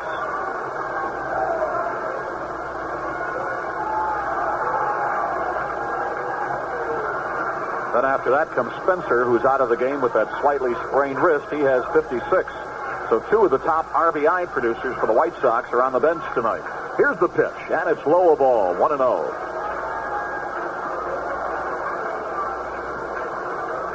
Medich going against Moret, second game of the doubleheader at Texas. Texas 1, Oakland nothing. Here's the pitch, high and inside, a ball, 2-0.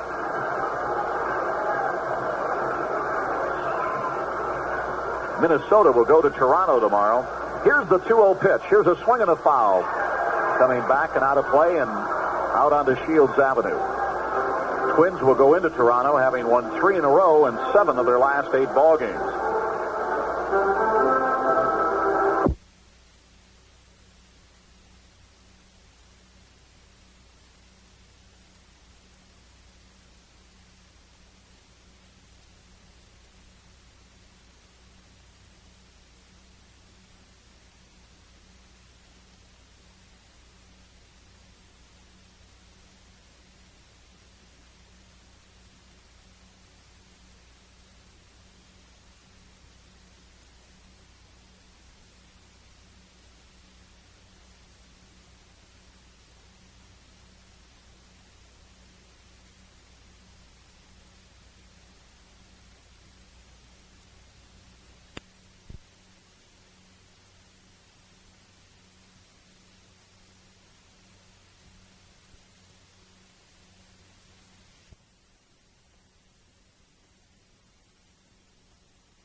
The White Sox are half a game in front of the Twins, but on the loss side, they're 3 games in front of Minnesota.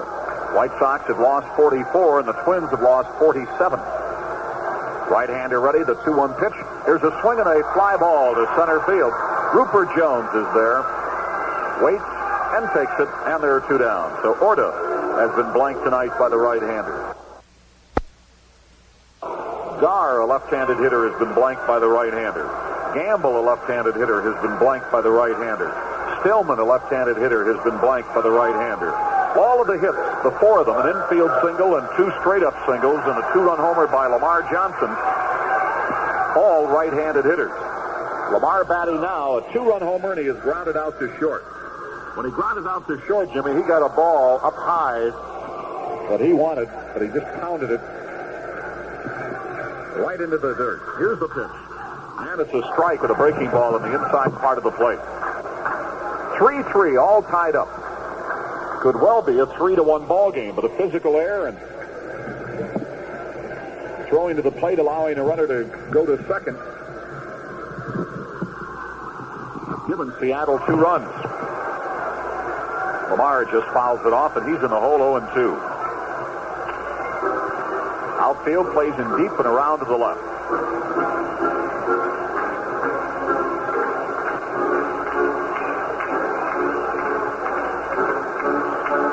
Right-hander ready. 2-strike pitch. Swing and a miss. He struck him out. So the White Sox go down in order here in the 6th inning. That is the 5th strikeout for Galasso. So we're at the end of 6 complete innings of play. I'm Lauren Brown. Harry Carey will be back with you in the 7th along with Jimmy. We're at the end of 6. The White Sox 3, Seattle 3. Hi, everybody. I'm Jimmy Pearsall for Turtle Lumber and Garage Builders. They're one of the fastest-growing garage builders in the Midwest. And there's a reason for this growth.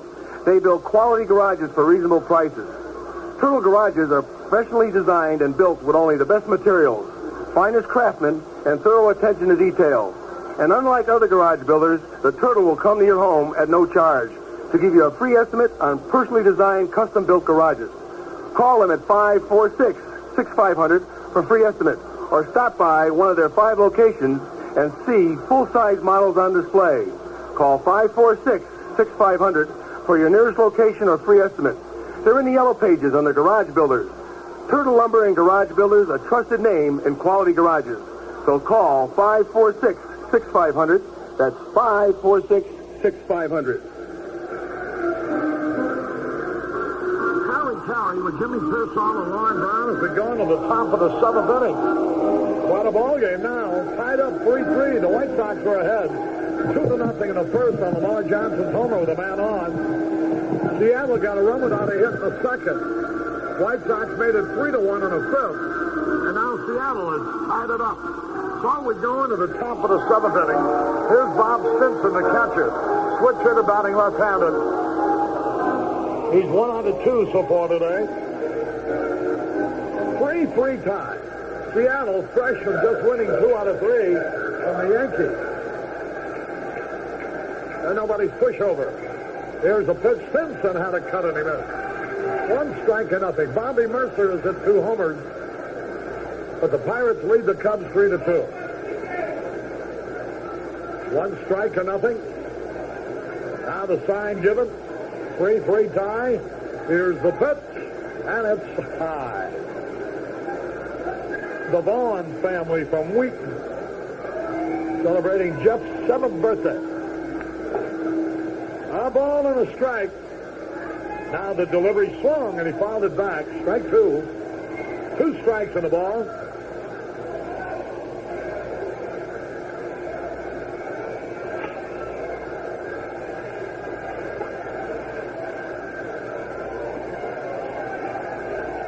Bob Stinson, the hitter.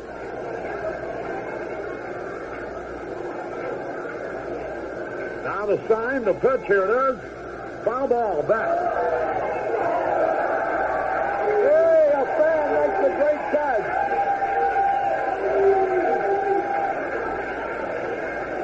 Right in front of us here. 2 strikes on the ball. Now the pitch swung on. There's the base hit, maybe. Orta's got a tough play. There's a throw. In time, he got him. Orta made a fine play far to his right. The heavy footing hampered Stinson going down the line. And there's one away. Good play by Orta. Here's Craig Reynolds. He's safe on an air by Orta in the fifth. Nothing out of 2. Barrios has allowed 5 hits. The White Sox have made only 4 of rookie right-hander Bob Galasso. 1 out, nobody on. Here's a pitch swung, and he missed. 1 strike and nothing.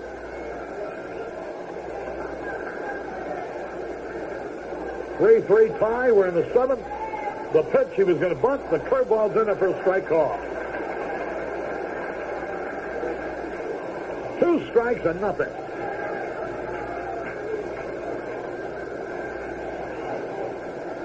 Left-hand hitter waiting.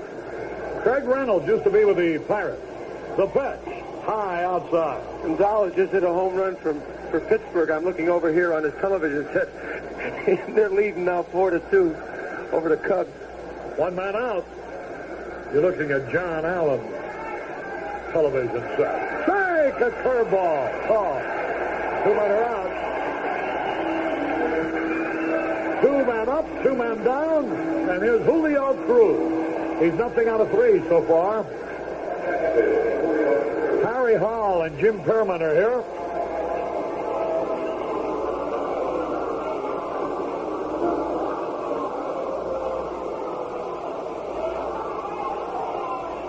Now to wind up the pitch, here it is. And it's a fastball high. Remember, stay tuned after the game. Rich Rennick will be giving away an $85 digital watch. 1 ball, no strikes, the pitch. He bunts in the air, a pop foul, back and out of play. That evens it up with a ball and a strike. Tom, Jim, and Marie Schimpf from Elmwood Park are here. A ball and a strike.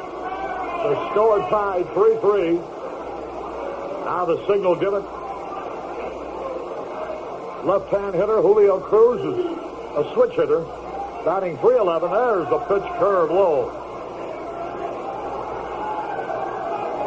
Wayne Parrish, only 5 years old, watching the ball game.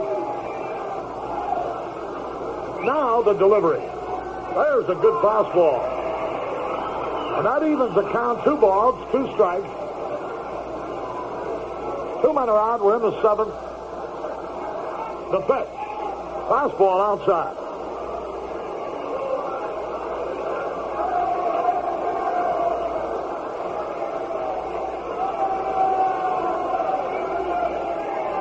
Three balls, 2 strikes. Here's the pitch. Strike 3 is called. 1, 2, 3, nothing across. We're going to the bottom of the 7th. Tied up at 3.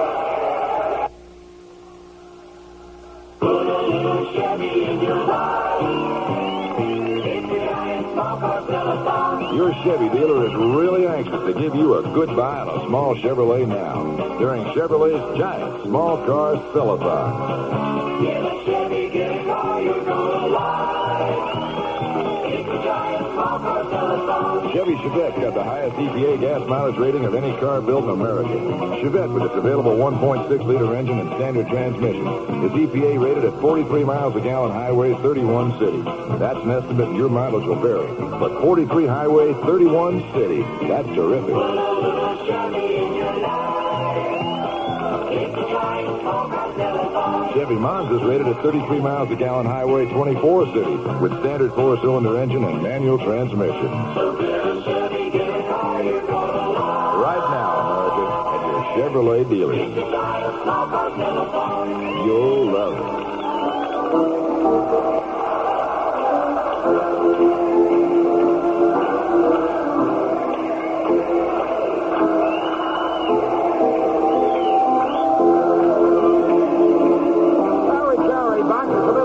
We're going to the bottom half of the 7th inning.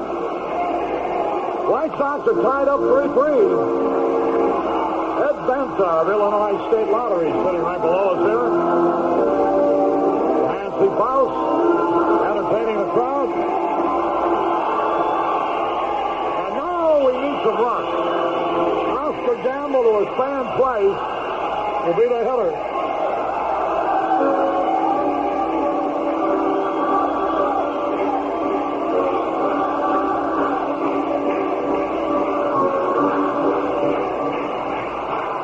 What a Nancy Faust. What a tremendous job that pretty girl does. She's got to be the greatest in either league. Oscar Gamble is fan plate. He hit his 20th home run of the year yesterday to tie up the ball game in the ninth inning in Kansas City. Now the windup by Galasso. Swings, and he missed a fastball. Strike one. One strike to nothing. They're here from Bolingbrook tonight. Score tied. 3-3. Now the delivery, here it is. There's a drive, deep right field. Way back, might be out of here. Home run. Oscar Gamble puts the White Sox man. Holy cow. And he is slowly circling the bases.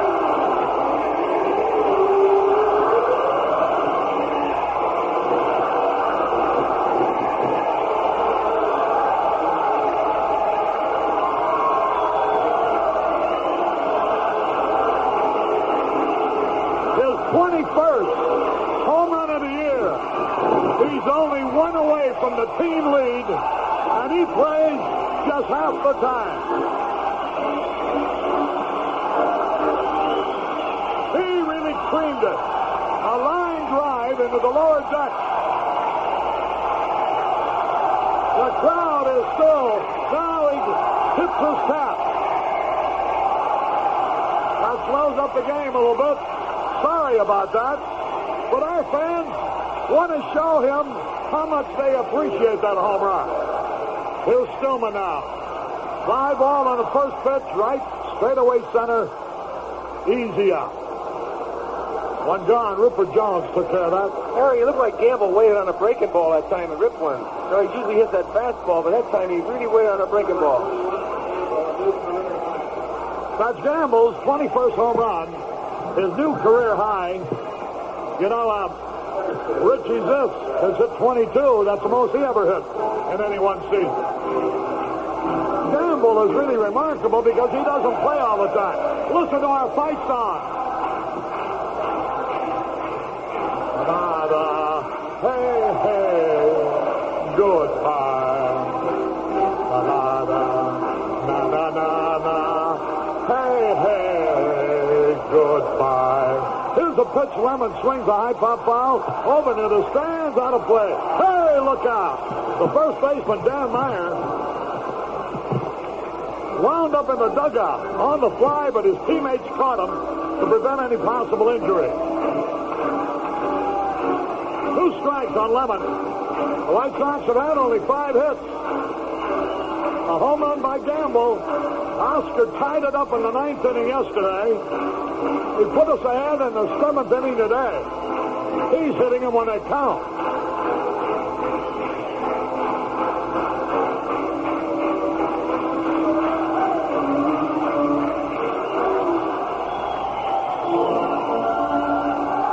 One out. One in. Ball game in the bottom of the 7th. Now Bob Galasso delivers. Foul ball back, out of play. Really had a good cut.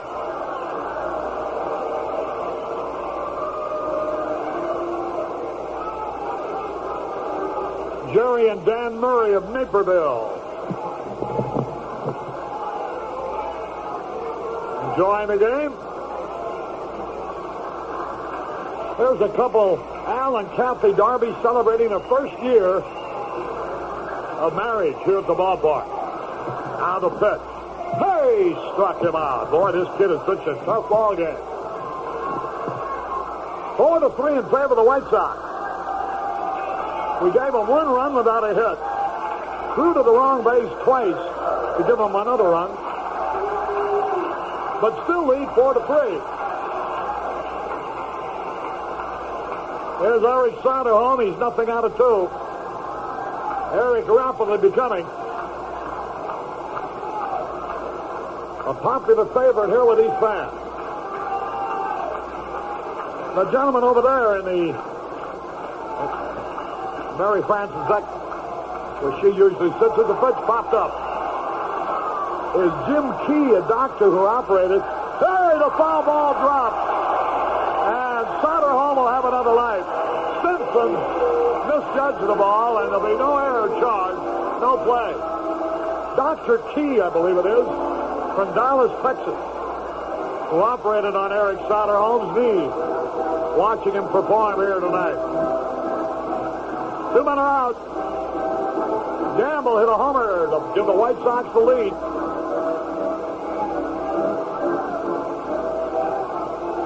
They're here from Griffith, Indiana tonight.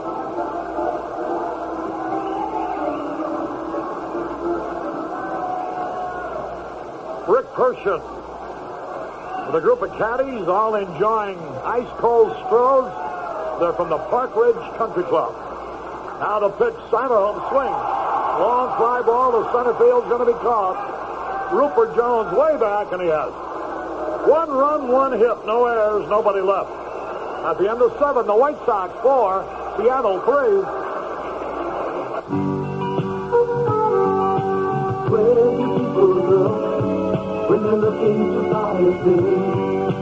Good choice services and leasing.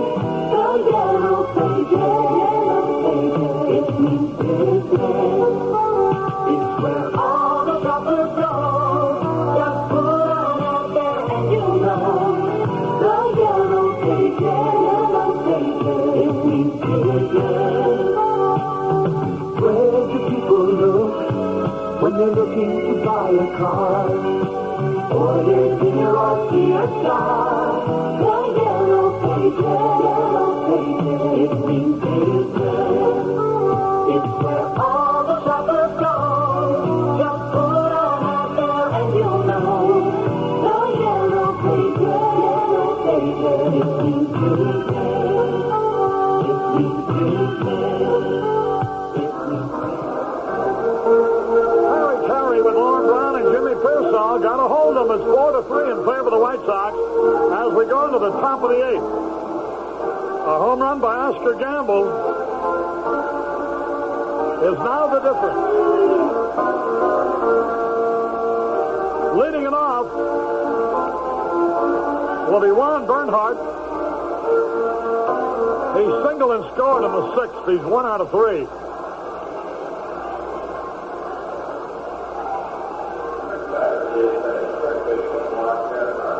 Don Kirkwood is working in the bullpen under the supervision of pitching coach Stan Williams. Now the pitch to Bernhardt. Slider outside, ball 1.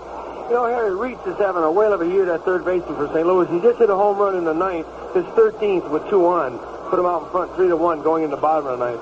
Cardinals are coming. Tra-la-la-la. Here's the pitch, swung and missed. And the count is evened up at a ball and a strike. Little Chuck Wayne from Bloomington, Illinois. Watching the ball game. 1 ball, 1 strike. Bernhardt 1 out of 3. He's hit 5 homers this year.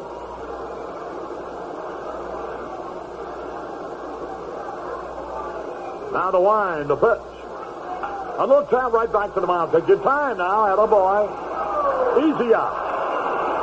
Barrios throws out Bernhardt. Here's a dangerous left-hand hitter, Dan Meyer, who's walloped 14 homers this year, has 2 out of 3. Nice play, Coach. Are you worried? He really hit that ball hard. There's the boy. The way things have been going, you got to worry about everything. Well, up on the board, they congratulate Jan Savantny, who's one of our Sox supporters. She's Miss Teenage of Palos Hill. Here's Meyer swinging a high pop foul over to the stands. No play. A souvenir. 1 out. The Little Leaguers are here from Streeter, Illinois, and so's a group from Bourbonnais, Illinois.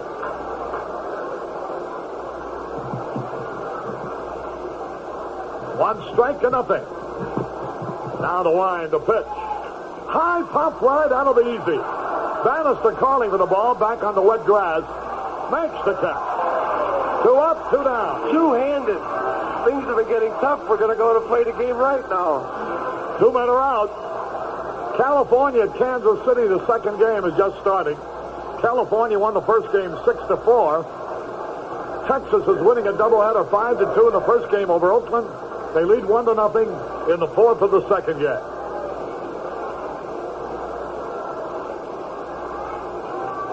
Now the wind, the pitch to Lee Stanton. Bouncing ball right to Soderholm. He's got it. Long peg in time to retire the side. 1, 2, 3. Nothing across. We go to the bottom of the eighth. White Sox 4. Seattle 3.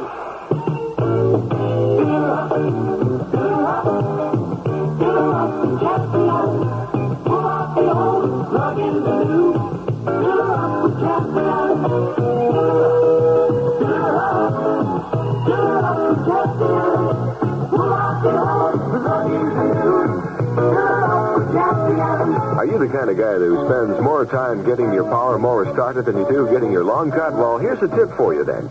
Try replacing your worn spark plug with a fresh Champion plug. A fresh Champion plug alone can give you more power and easier starts all summer long and give you more time for all those fun things that summer's really meant for. Remember, the fresher your plug, the easier your start. So fill her up with Champion.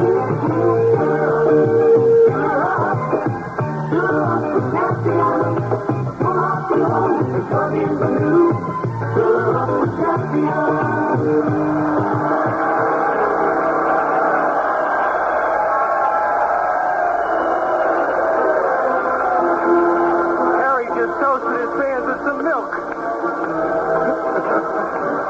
Boy, let's get a couple of runs, Harry. Well, we got enough if we get 3 men in a row next inning. But it would help to make a few more. We'll have Essian leading it off, and boy, he drove in a mighty big run in the 5th inning, a 2-out single to center. So made it 3-1. Then Seattle got 2 in the 6th to tie it, and now the White Sox on Oscar Gamble's home run have taken the lead. Boy, Oscar has really hit the big one. Well, if we could just get that zip back on the trail again, the way he was hitting earlier, things will be in great shape for this stretch drive. Because no one hitter can do it all by himself. 21,135 on a rainy night in Chicago. Here's Essian to lead it off. Now the wind, the pitch. Here it is. Fastball sinks low. And I want to tell you, this Bob.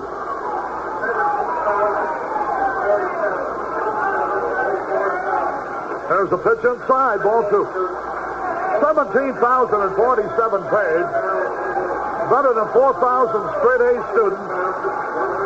2 balls, no strikes. The pitch, strike, a slider on the outside corner. Let me tell you about this Bob Galasso. He has pitched a tremendous ball game. Now the delivery, here it is. Fly ball to center field deep, but it's going to be caught. Ruppert Jones way back, and he has it at the warning track. Isn't he a picture? I'll tell you one thing. You watch him go for a fly ball, and he makes the first move right and just takes that ball easy. He made that ball look easy 400 feet away. Ruppert Jones was drafted from the Kansas City Royals organization. They got so many outfielders over there, even a kid like Joe Zeb, who's outstanding, can't play regularly. That's why they didn't protect Ruppert Jones. Here's Ralph Garr. They want to take a look at the baseball. Bob Galasso has been outstanding.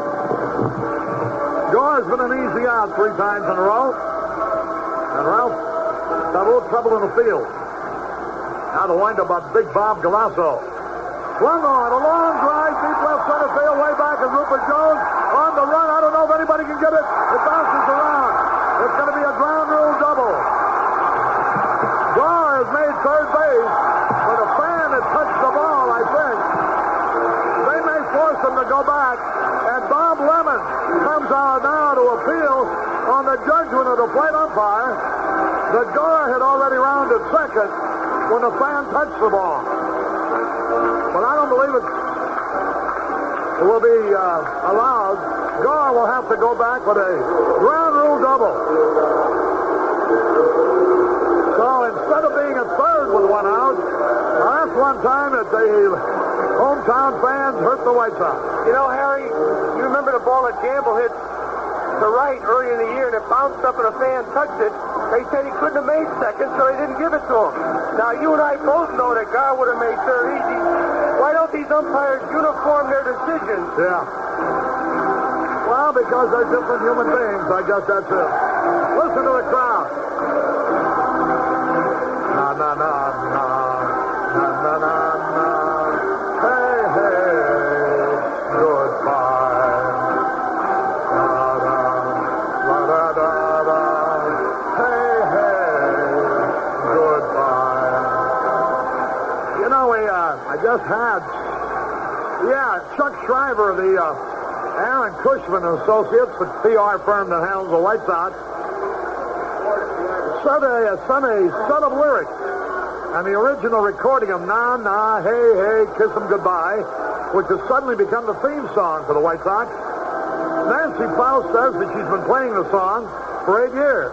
And some fans have been singing along with her for the past several years. But it was not until a week or so ago that it caught on to the point where everybody in the ballpark is singing it. The song was originally recorded by a group called Steam and distributed by a local Chicago label called Fontana, a subsidiary of Mercury Records. Mercury is now considering a special re-release of the song just for the White Sox fans. And the fact that they're knowledge that they're going to make themselves a few dollars has got something to do with it, too.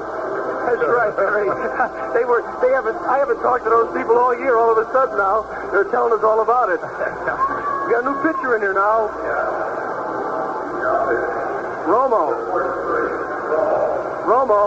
Enrique Romo. And one of the best relief pitchers in baseball. He's 5-7, but don't let that fool you. He's got an earned run average of 2.22. This is his 41st appearance. He started 3 games. He's got 10 saves. He's pitched in 85 innings. Given up 61 hits, 23 runs, 21 earned, 4 home runs, 28 base on balls, and 84 strikeouts. As Harry does the twist. Harry, that dance was out of date, about 1832. The kids got a new one. I'd like to have a few kids come up here and show you how to dance. Well, I want to tell you, ladies and gentlemen, this is sickening watching this. That pretty belt his wife did for him, holy cow, is much better than his act. Bannister will face Romo now with Garr on second base. He's just doubled off the left center field wall. A fan touched it, so he was given a double. So instead of just a fly ball scoring a run, now we're going to have a base hit. Baltimore leading Cleveland 5-0 in the 5th. Alan Bannister was 1 out of 3. The next run he drives in will be his 50th of the year. So that's 2 years' work for a guy leading off for his second. Really an outstanding performance. Runner in scoring position. Now the pitch. Hey, line drive right back to the pitcher for a double play. A line drive right back at Romo. Didn't even he know he caught it in self-defense. That's right. It hit it right in the belly. That ball was hit as hard as you can hit a ball through the middle. So it is no runs, 1 hit, no errors, nobody left. That's a tough break. That would have been another run, but now got to hold them at the end of 8. White Sox 4, Seattle 3. People who really know their beer aren't easy to please. That's why the Stroh family won't ever take their customers for granted. Only the best of everything goes into Stroh's beer. All of the things you'd expect that would go into a great beer. Plus something you won't find on the usual list of ingredients. Love. The kind of love a man puts into something he really enjoys. And the kind of love a real beer lover can understand. From one beer lover to another. The Stroh Brewery Company, Detroit, Michigan. WMAQ. We're your radio station, and that means we're always looking for new things to do for you.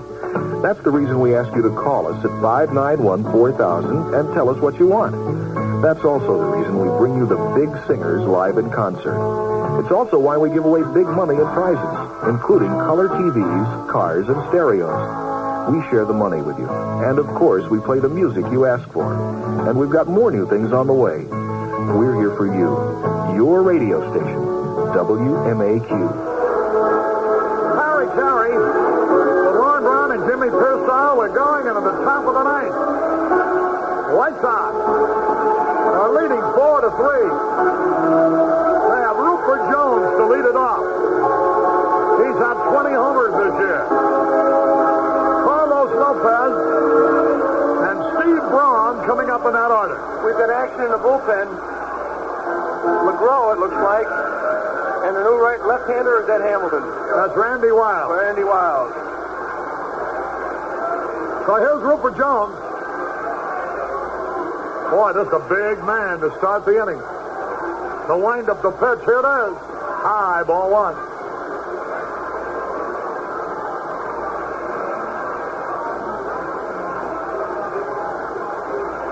Now the wind, the delivery.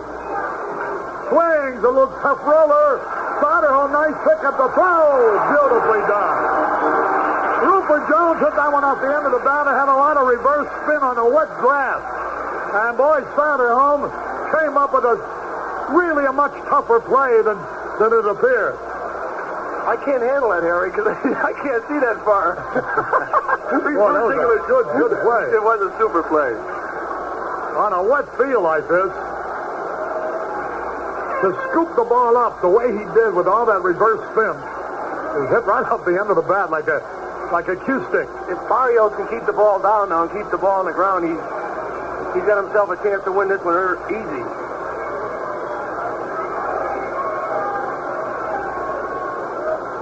So there's one away. Now the pitch swung on. A long drive hit by Lopez. Way back. It's going to be extra bases. Why doesn't a fan touch that one? Here is Lopez on his way to third base with a triple. Lopez hit the first pitch. Far over Lemon's head, all the way to the center field wall. And the tying run is at third. With only one out. And Steve Braun will be the hitter. Randy Wiles, the left-hander's in the bullpen, along with Laren LeGros. Stinson, who follows Braun, is a switch hitter. The infield's going to have to come in. Braun has hit the ball in the infield each time, hitting .228. They got to be alert for a squeeze play.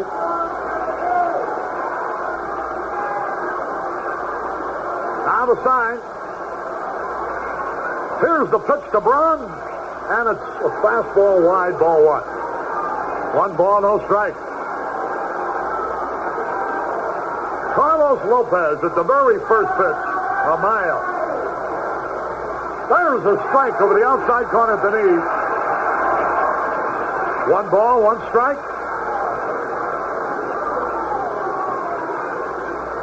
Barrios trying to become the first White Sox pitcher to win 12. Now the delivery. Low, ball two. 2 balls and a strike. Score 4-3 in favor of the White Sox. But Seattle's got the tying run at third with one out. Steve Braun digs in.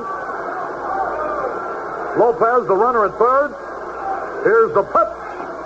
A little bit low. 3 balls and a strike. And now Barrios in trouble. Bob Stinson would be up next. 3 balls and a strike. Oh, doesn't anybody ever pop one up in this situation? Here it is. Ball 4, he walks it. So not only is the tying run at third, but the go-ahead run at first. As Stinson comes out. Let's go for the double play. Slow track. I think, let's see now what he's going to do here. He's got Laren LeGros, right-hander, and Randy Wiles, the left-hander. Bob Lemon, the manager of the White Sox, coming out. That may be all here for Barrios. He hasn't motioned yet to the bullpen. And he's going to let Barrios in there. He's going to let him win or lose his own game. Collins is going to run for Braun. Collins very fast. Stinson is the batter. He's 1 out of 3. The infield is going to play halfway. Now, Stinson is not fast. If you can get him to hit the ball at somebody, they have a chance at the double play. Now they're bringing the infield in. First they had him halfway. Now they bring him in. Now they drop Orta back a little bit. The pitch swung, and he missed trying to hit the left field. Strike one. Well, we certainly can get fouled up on what we want to do as far as the infielders go. They either have one sign or another from the dugout. The order's confused right now. 1 strike to nothing. I think Bannister wants him to get back a little bit so he can cover second. 1 strike to nothing to stretch. Here's the pitch. Base hit. The game is tied. A solid single to left field. And this game is tied. And now the go-ahead runs at second base. Now Bob Lemon comes out again, and that's going to be all for Barrios. You know, Barrios pitching well when he had good stuff out over the plate. But now he keeps throwing outside, not moving the ball around. The hitter just keeps looking for the ball out over the plate. He just ripped it. So now he's going to bring in Randy Wild, who gave up the hit that won the game for Kansas City yesterday. A little left-hander, 25 years old. He was 6-4 at Iowa. He appeared in 54 ball games in relief. He was a reliever for them.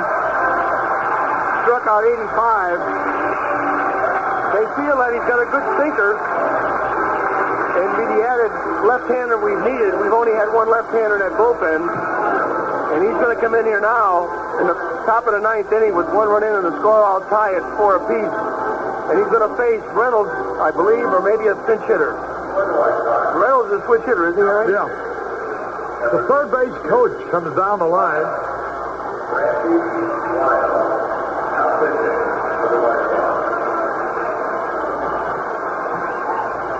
Jim Busby talking to Craig Reynolds.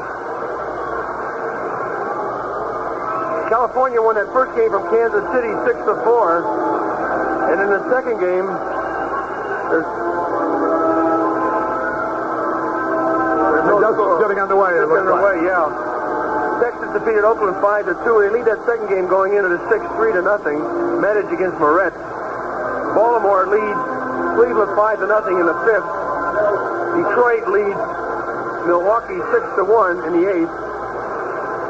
Pittsburgh going into the 7th, and they just relieved with Gossage. They lead the Cubs 4-2. Mercer's hit 2 home runs in that game, his 19th and 20th. Gonzalez hit his 3rd and the 6th with nobody on for Pittsburgh. St. Louis came up with 3 runs in the 9th. They lead the Mets going into the bottom of the 9th, 4-1.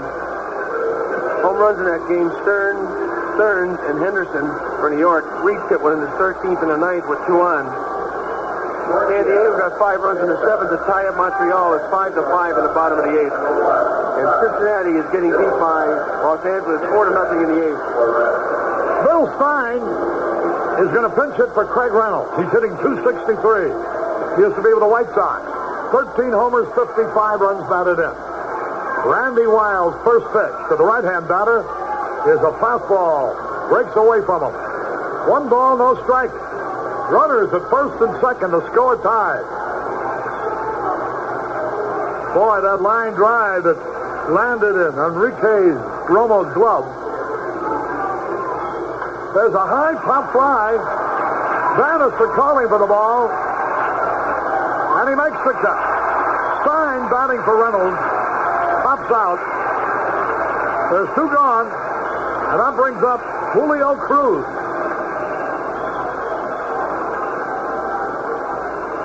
That's the second man that Randy Wild has faced in the big leagues. 1 hit safely off of him yesterday with a count of 2 strikes and nothing. The other one has just popped up today. So there's 2 gone and his Cruz. When he left Iowa, they said to him, the only time you're going to pitch is in a jam. And that's the only time he has pitched. The go-ahead run in scoring position with 2 outs. Cruz. They got the outfield coming in shallow. The Cubs have taken the lead at Pittsburgh 6-4.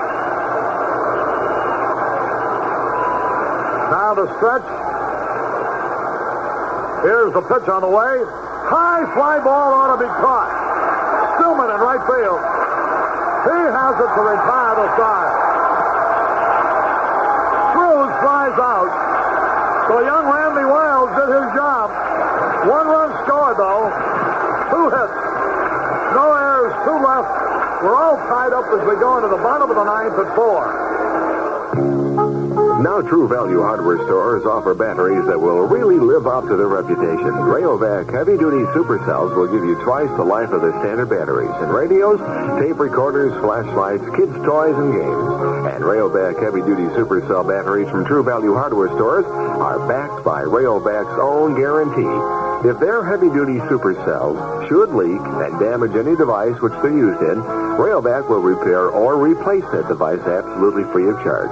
Replace all your worn-out batteries with batteries that'll live up to twice as long. Get Rayovac heavy-duty supercells in popular sizes from participating True Value Hardware stores. True Value Hardware is more than just a name. It's a way of doing business that means True Value.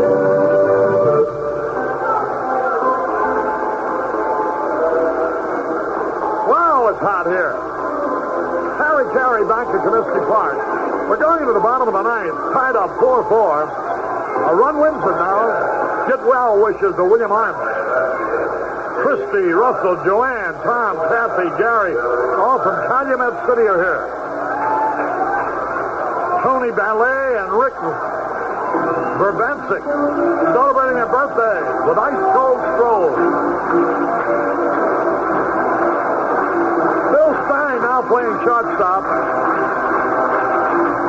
Here's Orta to lead it off.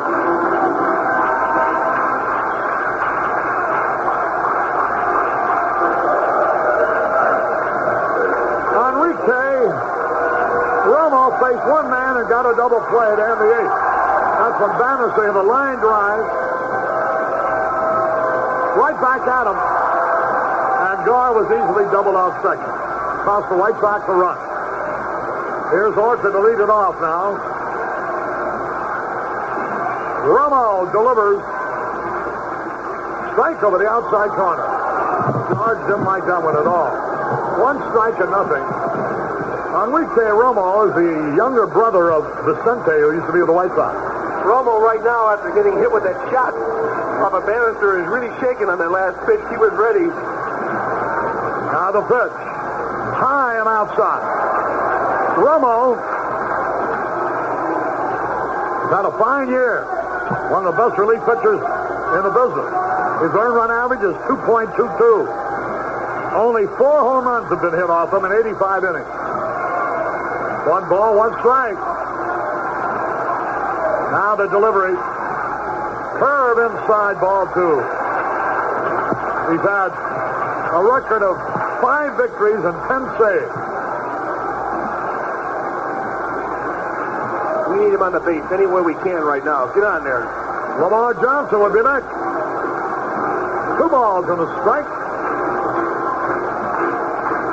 Now the signal given.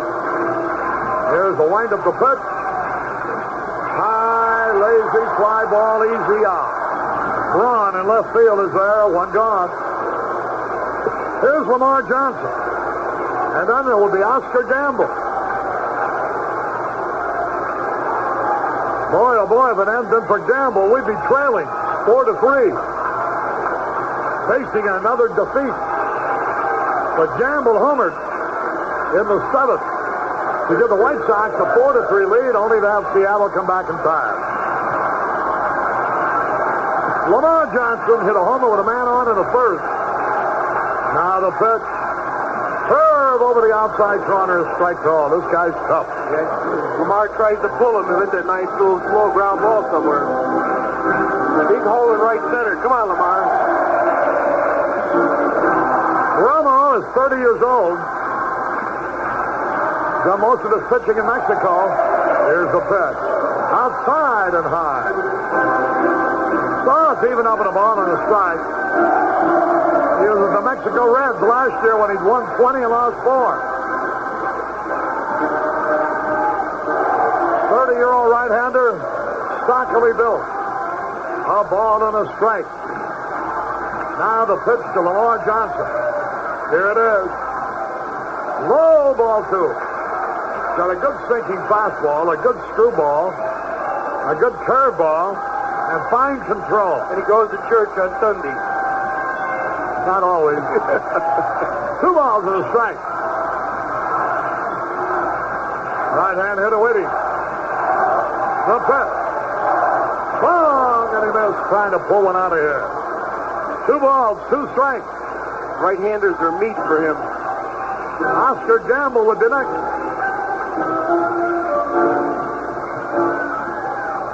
Now the sign.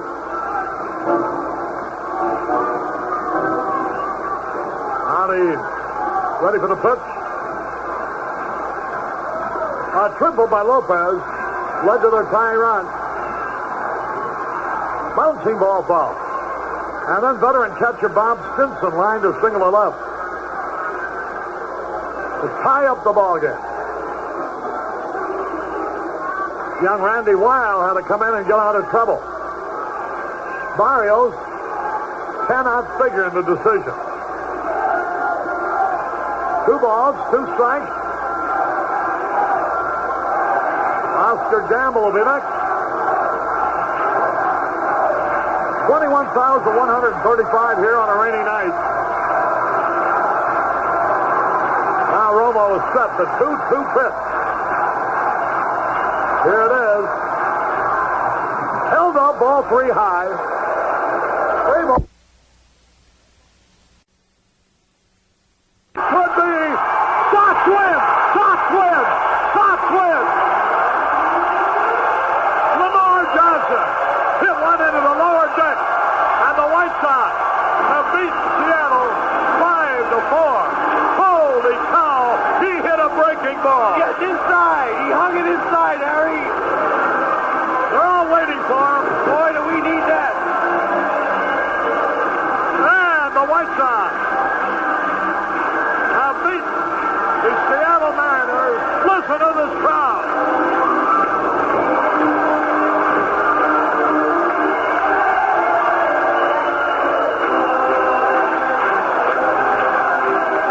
All right.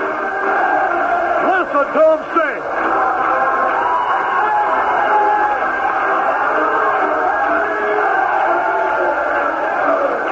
We're still number 1.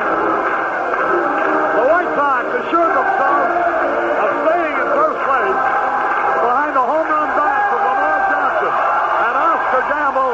They have beaten the Seattle Mariners by the score of 5-4. We'll be back with the totals and highlights in a moment. Well, sir, looks like we're in for another good day of baseball. You can't be out here soaking up the sun and waiting for a home run or wolfing down a hot dog. We hope you enjoy listening to the game wherever you are. Whether you're tuning in on the White Sox out there on the highway or sitting on the back porch, folks at 7-Eleven are glad to be a part of bringing you the White Sox ball games. We're right here at the beginning of each game and right around the corner from wherever you are whenever you need us. So if you run out of chips and dips and soft drinks, you just scoot on down during the old 7th inning stretch and pick up whatever it is you need. In fact, come on down whenever. Most 7-Eleven stores are open 24 hours a day, and we won't keep you waiting. You can get on in and get on back to the game without wasting time. So here's an exciting day of baseball from a little store around the corner. We'll thank heaven for 7-Eleven and the Chicago White Sox. This is WMAQ Chicago. WMAQ. Harry Carey back at Comiskey Park. Boy, oh boy, this is the greatest show in town. The Chicago White Sox with Nancy Faust and their wonderful fans with the singing and the dancing and the baseball above all. And Lamar Johnson, who started the scoring with a 2-run homer in the first inning, ended it all with a home run with 1 out in the bottom of the ninth as the White Sox beat Seattle 5-4. Boy, what a big ball game to win. And Randy Weil, just up from Des Moines, has scored his first Major League victory. Yesterday, Randy gave up the hit after getting 2 strikes that gave Kansas City the victory, although the game was not charged to him. And even then, he was impressive. Tonight, he came in with 2 men on base, only 1 out, got him on 2 fly balls to end the top of the ninth, and now he is sitting in the clubhouse knowing that he has scored his first Major League victory. Here are the totals now. 5 runs, 7 hits, 2 errors for the White Sox. Randy Weil, 25-year-old youngster up from Des Moines, is the winner. He's now 1-0. 4 runs, 7 hits, no errors for Seattle. The losers, Vicente Romo, his younger brother, Enrique. He now is 1-5 and lost 8. So the White Sox have added a half game to the lead over Minnesota. They are now 1 full game over Minnesota. At the moment, they are